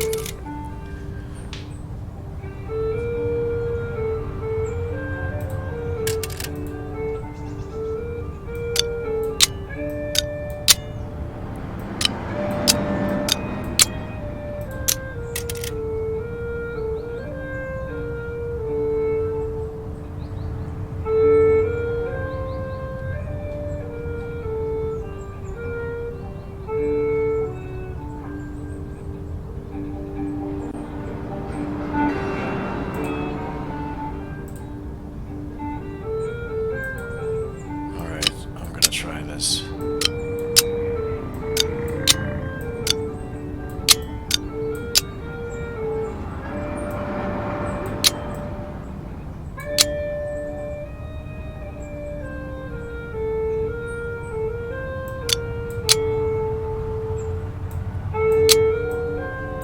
All right, let's see what happens.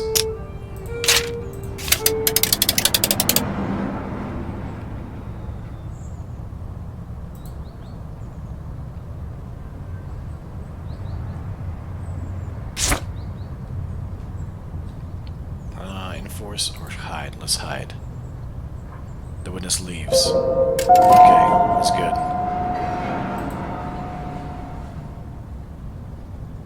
This is an important one.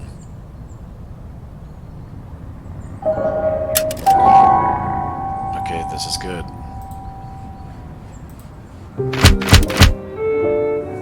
Wehrmacht takes Kiev. The 6th German Army completes the conquest of Ukrainian city of Kiev in the Soviet Union.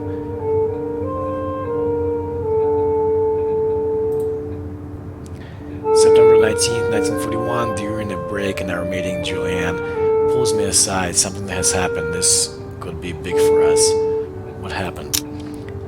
I was approached by someone near my apartment and they claim to be with the British Secret Service. They want to work with us. You're right, this is huge. That's amazing, I say. With the help of the Secret Service, we could really do some damage.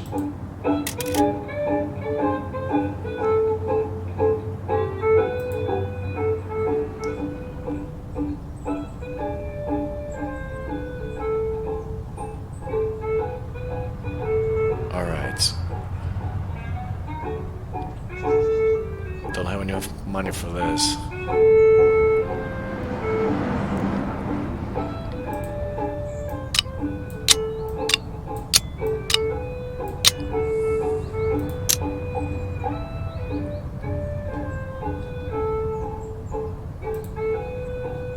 Collect donations.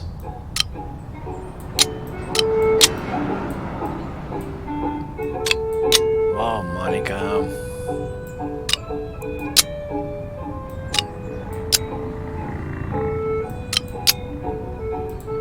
Let's see what else is there.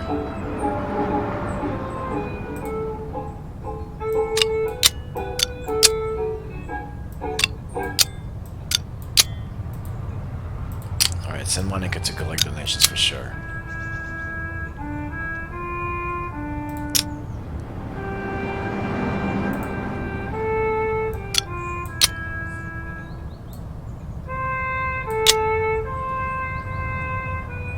Gains some supporters. Okay. Let's see what happens. I can always flee. Yeah, we can flee.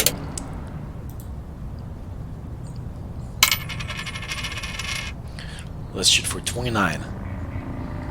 29 marks. Oh, 21. Pff, still good.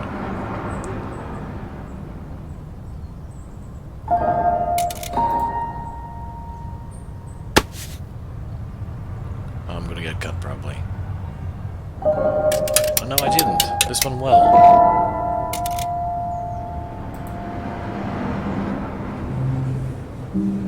The sky is gray as I walk down the place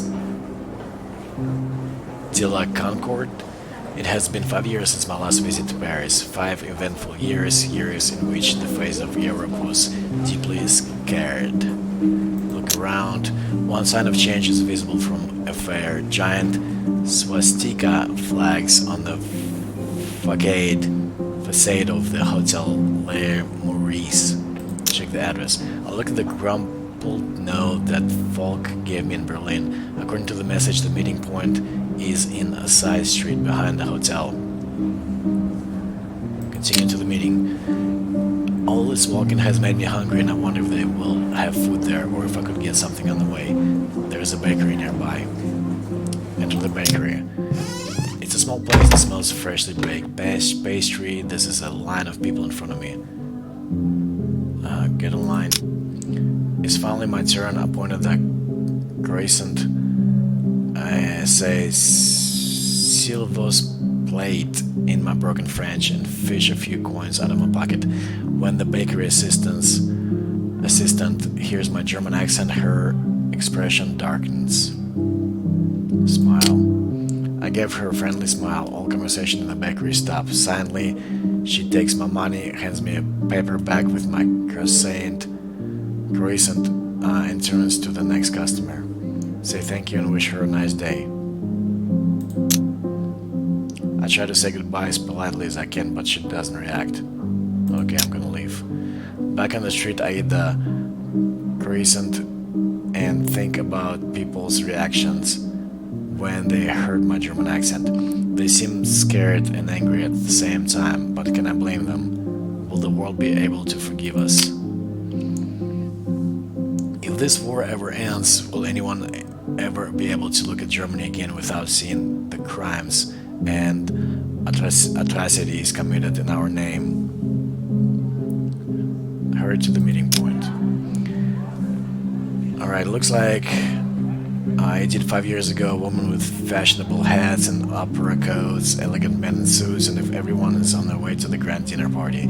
Even the German soldiers strolling in two by two, looking at the shop windows almost fit in. Look at the shop windows. When I look at the shop windows, I realize that there is at least one thing that has changed since my last visit. While they are lovingly decorated, there is almost nothing beyond the decoration. All these attractive shops have nothing to sell. I turn the corner into a small side street of the Rue di Rivoli. The wooden door looks unmarkable. Someone has written "firm closed" on it with chalk. I check Fox note. Yes, this must be the place. Knock at the door. Knock, won't break, knock, knock, knock, break, knock. The signal folk taught me. After a moment, a small window in the door opens and a pair of eyes look at me from the other side. Qui vous, monsieur? I'm Fritz from Germany, expecting me. I can hear whispering discussion behind the door before it finally opens. It's dark inside. I can't see anyone or anything. Come in quickly, says female voice. Enter. From what I can tell, a man and a woman led me through winding corridors into vaulted cellar. Empty shelves on the walls look like they were previously used to store something. Look around. There is a printing machine similar to the one we have in Berlin, and an open crate filled with sawdust and rifles. In the center of all of it sits a young woman pointing a gun at me. Who are you? She asks. Folk sent me. I'm here to meet someone called Fritz.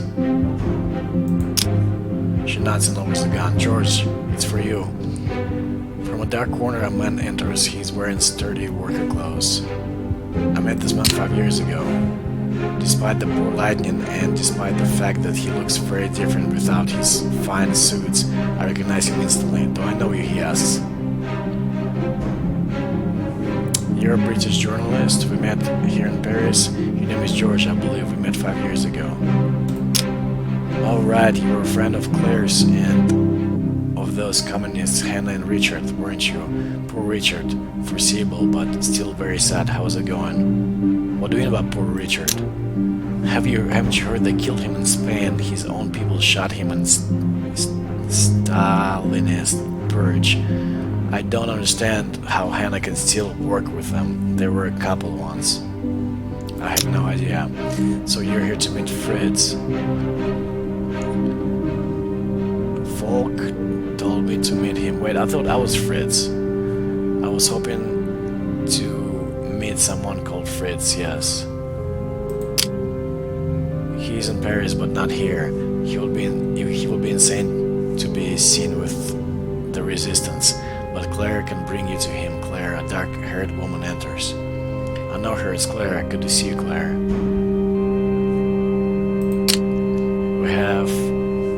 We have to meet Fritz in the bar. The German's like, we can get there underground. Just follow me, she says. How are you? How are things? We can talk on the way, she says. Alright, then let's go. Claire lit the way. It seems like the cellar of Paris are all connected by a maze of tunnels. How's life? When you're under occupation, I ask. It's bad, she says. Paris was always a place of refuge for people from all over the Europe, escaping fascism in their own countries. When the Germans came, they had to flee again. Whoever stayed collaborated or went underground. Compared to the East, you seem to be doing fine. We're not fine, she says. The Germans have arrested thousands since the start of this occupation. No one knows where they've taken them or if they are still alive. They make sure that no one feels safe. I'm sorry. This is it, says Claire. We enter a small bar from the basement. The place is empty except for a few German soldiers sitting in the corner. Wait here, says Claire, and disappears to talk to the bartender. The soldiers shout for the waiter and order more drinks in German, their table filled with empty bottles. Claire returns and points at a small door close to the bar. Your meeting is in there. See you later, she says. Enter through the door. I enter a small room. Once my eyes get used to the darkness, I can see a table. A man wearing a German officer's uniform sits at one side and gestures for me to take a seat.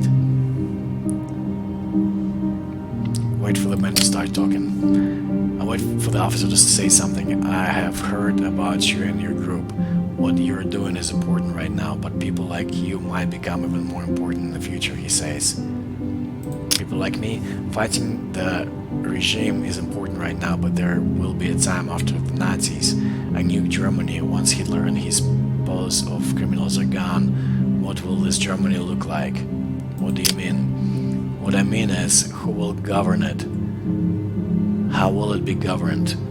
These are important questions, he says. Aren't you a little optimistic right now? Nazis occupy over half of Europe. Are you sure those are the most important questions right now? No offense, but it sounds to me like counting chickens before they hatch, I say. Sure, he says. At this very moment, Hitler's troops form a line from Leningrad to Madrid. But what seems like strength will become their weakness soon. How so?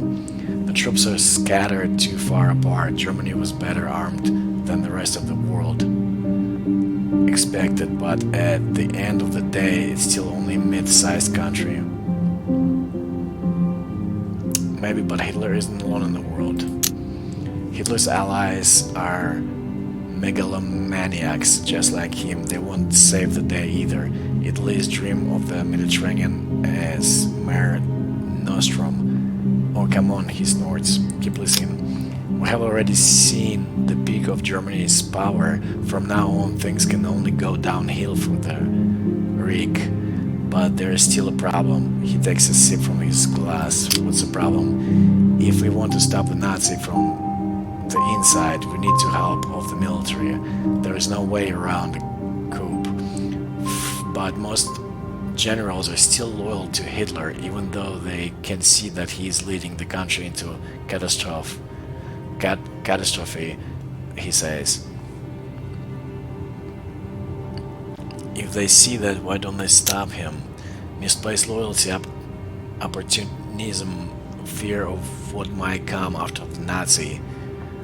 Don't forget, many of these high-ranking military men might not be full-blown Nazis, but they have benefited richly from the regime, he says. Of course they have. Yes, he agrees. We do need them, though. That being said, most of them are not Democrats. They'd rather have another dictatorship than something like Weimar again. What do you want? I want the Nazis gone, and I don't want them to be replaced by another autocrat. That's why I would also like to prevent Germany from being governed by Russia when we lose the war. Living under Stalin is not a desirable future either, he says. I understand. So we, our circle, would like to collaborate with your group, but you need to stay away from the Soviets, he says. What can I do to help? At the moment, not much, I guess. Continue your work, but things might change soon, and then you should be able to act one way or the other. With that, Fritz stands up and shakes my hand. Thank you for coming all this way, he says. He will hear from you. You will hear from us. Look for Claire. I found Claire at the bar. How was the meeting? She asked. Do you trust him? She shrugs. I trust him enough to organize this kind of meetings. He takes me back to the train station. She takes me back to the train station. We say goodbye and wish each other the best. Travel back. On the train, I think about the meeting. The Fritz right about the peak of Hitler's power being behind us. And if so, what does that mean? Are we in the middle of this war? We're close to the end already. What's the circle in the network that Fritz hinted at? If that circle exists, if there really are that many people in high places willing to overthrow Hitler, why don't they just do it then? Why don't they just stop him? Why are they letting all this atrocities happen? How many people have to suffer and die before this is all over?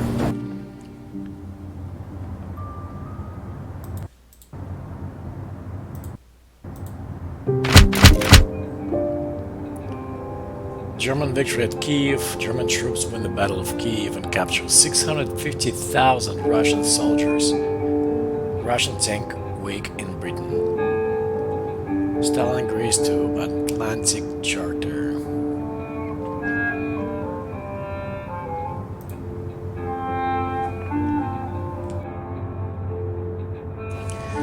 Monica looks more and more tired and irritated lately. When we ask if everything's okay, she answers, "It's my boy. He is only 4 years old, but he already knows what air raid sirens sound like. And the worst thing is, I can't change anything. I want him to have a happy childhood. Enough food and plenty of friends, and instead I have to teach him what to do in the bombing. These are hard times, but it's not true that you aren't doing anything. You're here fighting for a better future for your son. This is not the childhood you wish for your son, but he still has you. Better times will come." Either one of those good. I did my best, but then I think about what would happen to him if I'm killed or arrested. She sits silently for a while. "I'm afraid," she says.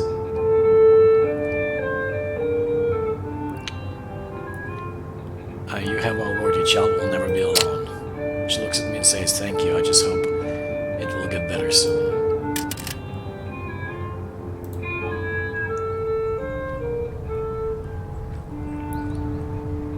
Alright, Fritz is all red again.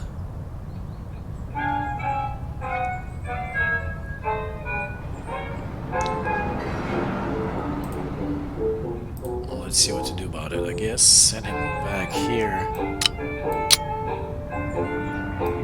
with Julianne.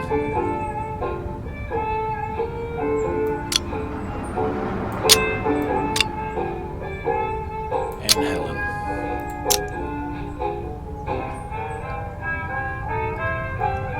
And we need some donations now. Monica is the best at it. He's pretty good. 13 to 22, 17 to 28. Alright, this is good. Buy medicine.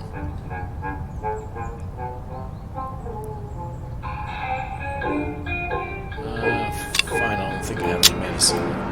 If I ever need it, I'll have it.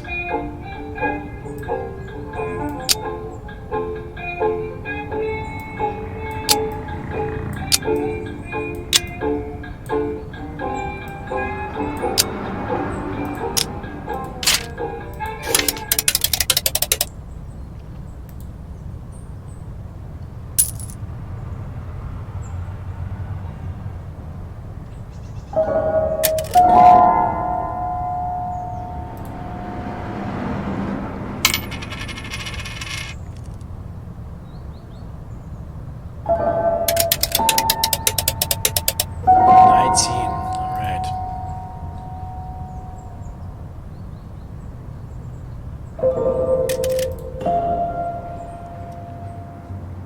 Lost some supporters.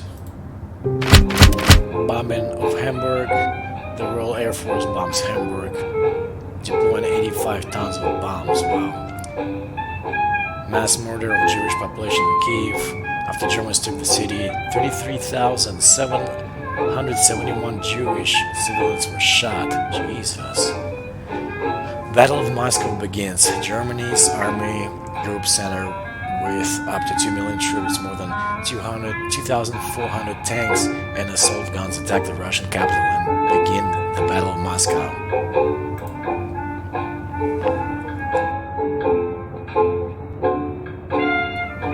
October 3rd, 1941, Julian enters the room and says, "You will not believe what happened. Nazi from work who can take no for an answer was drafted. He told me that he's afraid he doesn't want to die at the front, and there is nobody to take care of his family. I thought he is a staunch Nazi. Isn't this his chance to prove himself? I don't think he has a choice, but hey, soon you'll be rid of him."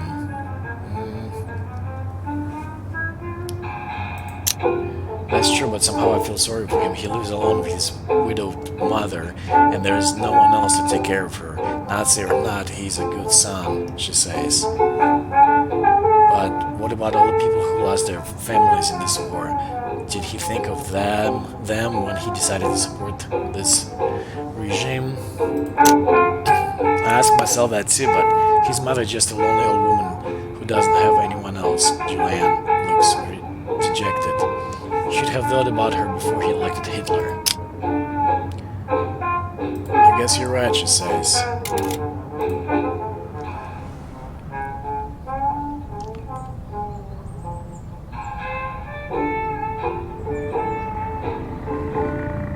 Man, I gotta go into hiding again.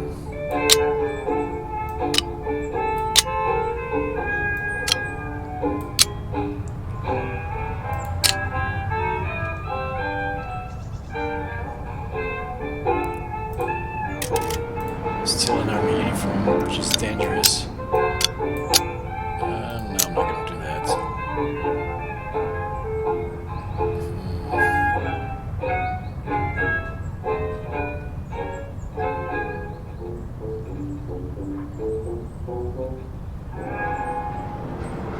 Alright, let's just ask for donations.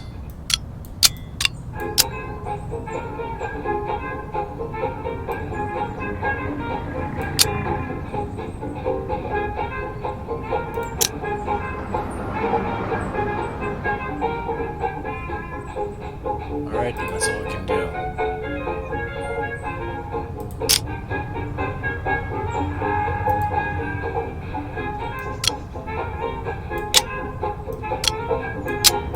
Yeah, we'll get more of this, right?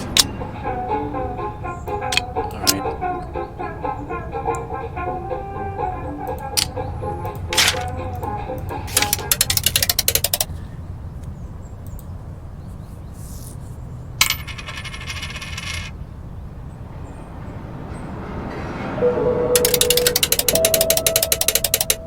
$29. Good number.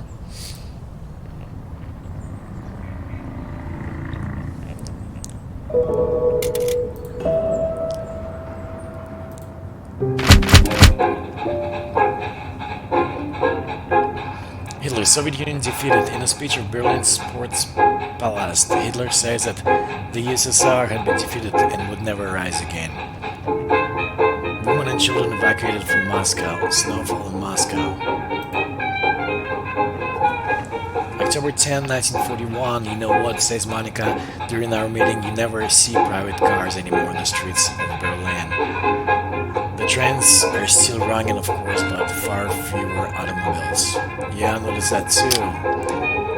It's the fuel rationing, says Hannah. Fuel has to be saved for the war effort instead of private use. It's too expensive now. We're all feeling the effects of the war, even the drivers. End of scene.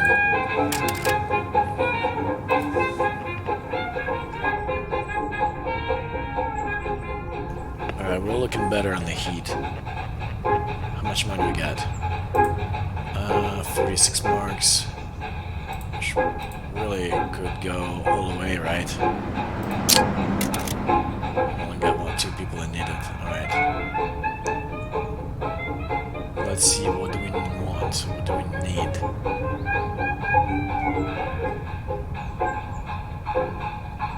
Smuggle books. 40 marks, jeez. Alright.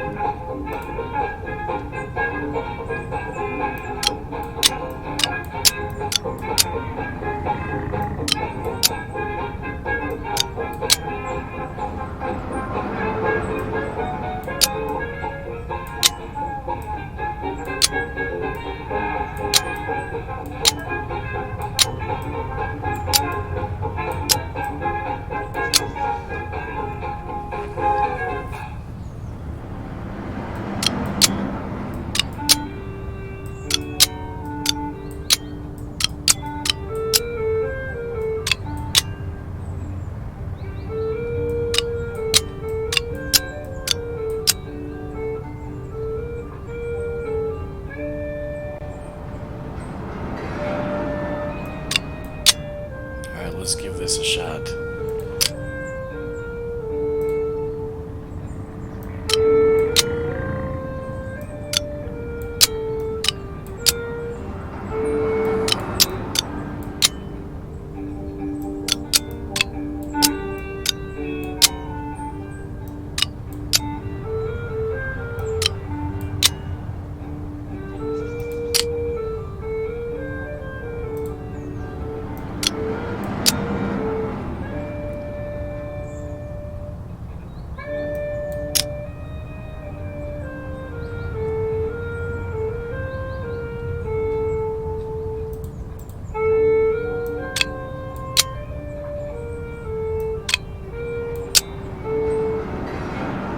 Pack of books, alright. Let's do this, let's try this out.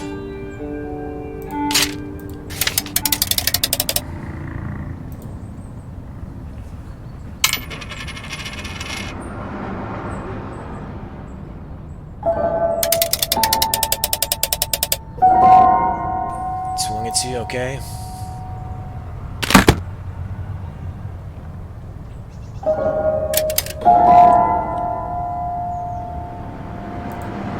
Two books. Command to deport. Head of German Art No Police Kurz Dialogi signs the first order to deport German Jews to the occupied Eastern European territories. Moscow under siege. Stalin says the city will be defended by all means and that it will never fall into the hands of the Germans. October 17, 1941, during a short pause in our meeting tonight, Helen talks to me for a moment. I saw that Riefenstahl film and the one about the Olympics. The film Olympia, you saw it? What did you think of the film? Well, you know the director is a Nazi, and although the film isn't obvious propaganda, you can see how it idolizes National Socialism. On the flip side, it makes me sick to say it. It was a work of art, simply amazing cinematography. Can we separate artists from their creation? What should we think of the Riefenstahl? Can she make great art even if she works with the Nazis?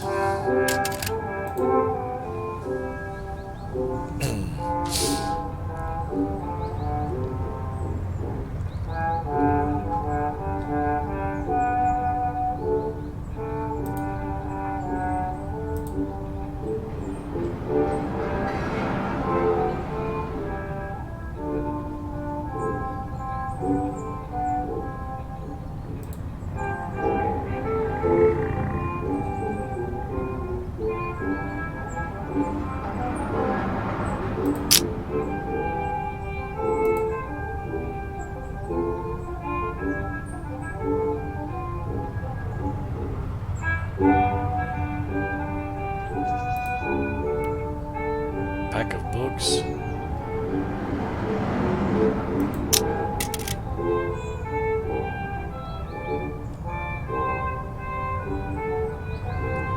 Need more money.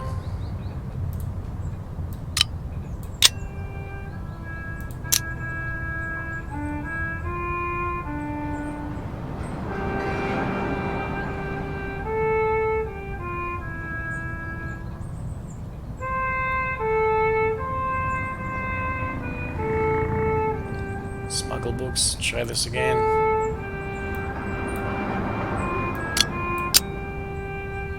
Oh, this seems kind of dangerous. Alright, we really need to go to hideout again.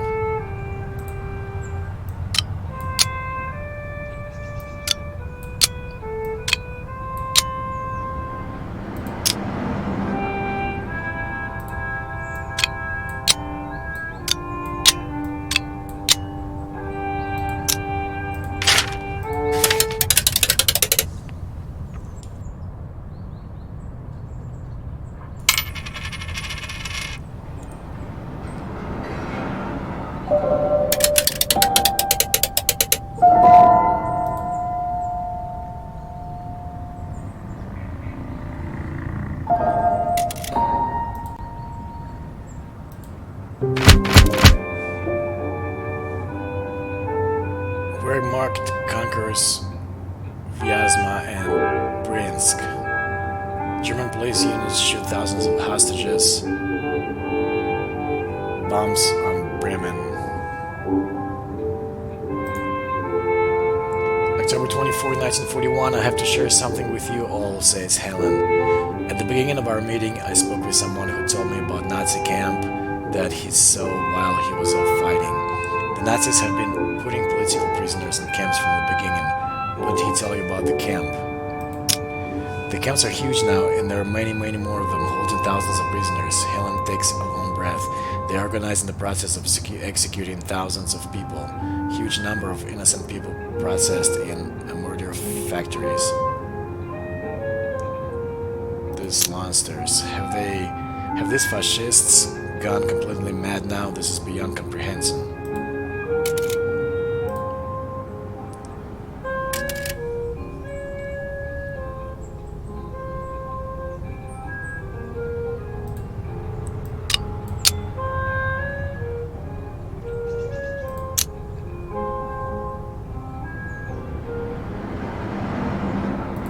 I get some books.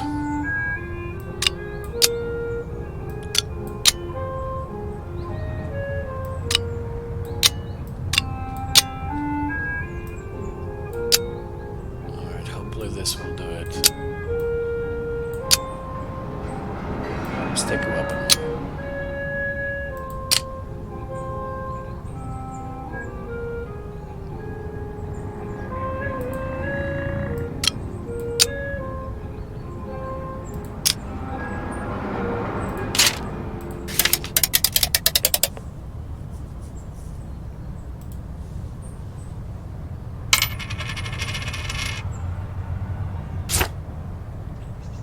Suspicious. Oh, let's hide.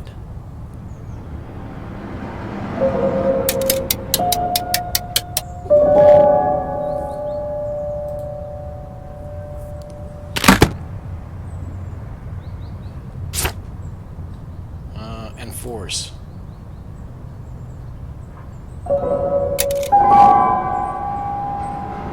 Pack of books, just one.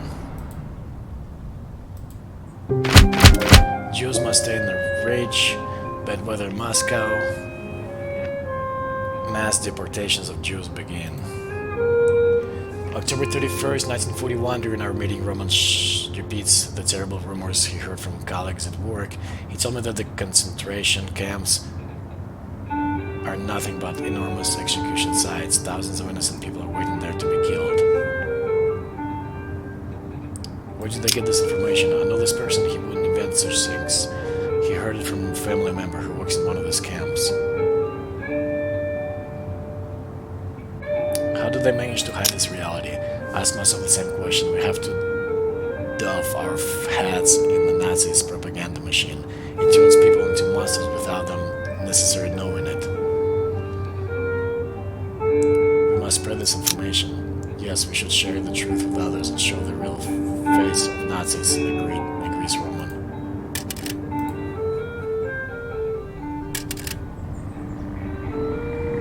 Okay, now I can spread some books. Oh, she got promoted.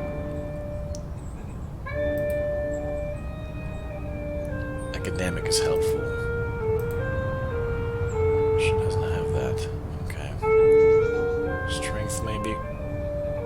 No, literacy. Let's go with that. Alright, we need to hide again, but of course we don't have any money.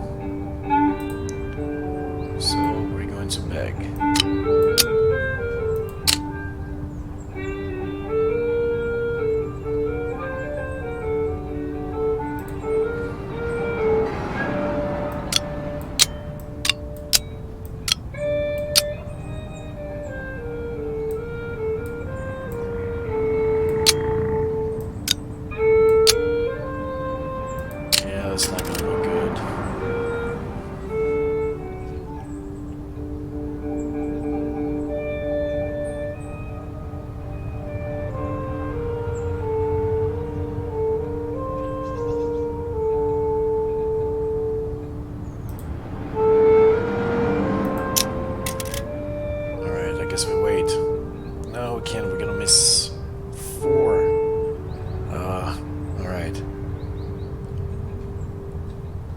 Germany supporters only. We're not doing so well right now.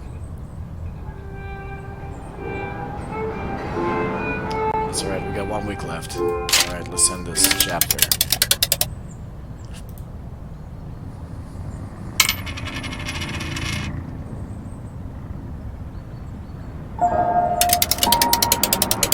Nobody's in jail, so that's a good thing, I guess. I'm about to leave the house when I run into Hildegard. Have you heard? She asked. Heard what? They took the Gutsmans. Our street is free of Jews now, finally. I wonder why it took them so long. They took the Gutsmans, I ask. When did this happen? This morning the Gestapo came and took them away. It looked like they knew it was coming. They had suitcases packed and everything. Do you know where they brought them to? I heard they brought the Jews to synagogue in Moabit, the one in Levetsov Street.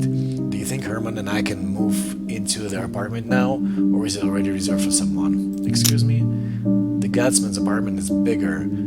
Herman would love to have his own room. He's at an age now where he doesn't want to sleep in the same room with his mother anymore. Is this all you care about right now? Are you worried about them? Asks Hildegard. Don't be. They will be resettled in the East where they belong. Every race should live where they naturally belong. It's all a part of the Führer's great plan. Whatever. There's no point in arguing with her. I remember that Hannah told me at the cinema about the Wehrmacht and the SS murdering thousands of civilians in the East.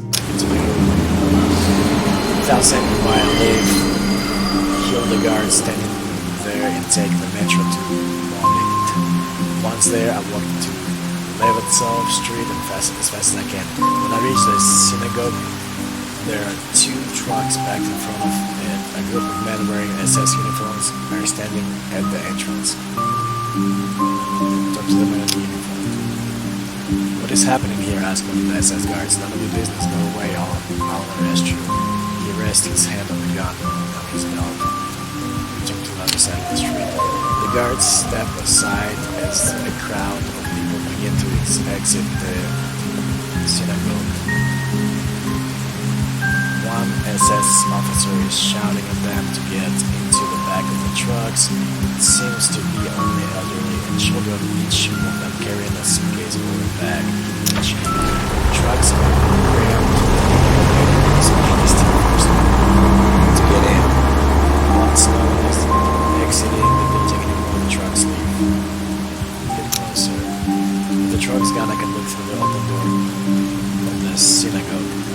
It is crammed with people. There must be hundreds of people. Many of them look like they have spent the night in there. Looks like it's finally happening, says the man in the blue coat standing next to me. What is going on? The big resettlement, the exodus, the great cleansing. Looks like days of disorder and disenchantment in Berlin are finally over. The Jews are going where they belong. Where do they belong? Nowhere, he smiles. Ah, look, he holds out his hand. The rain has stopped.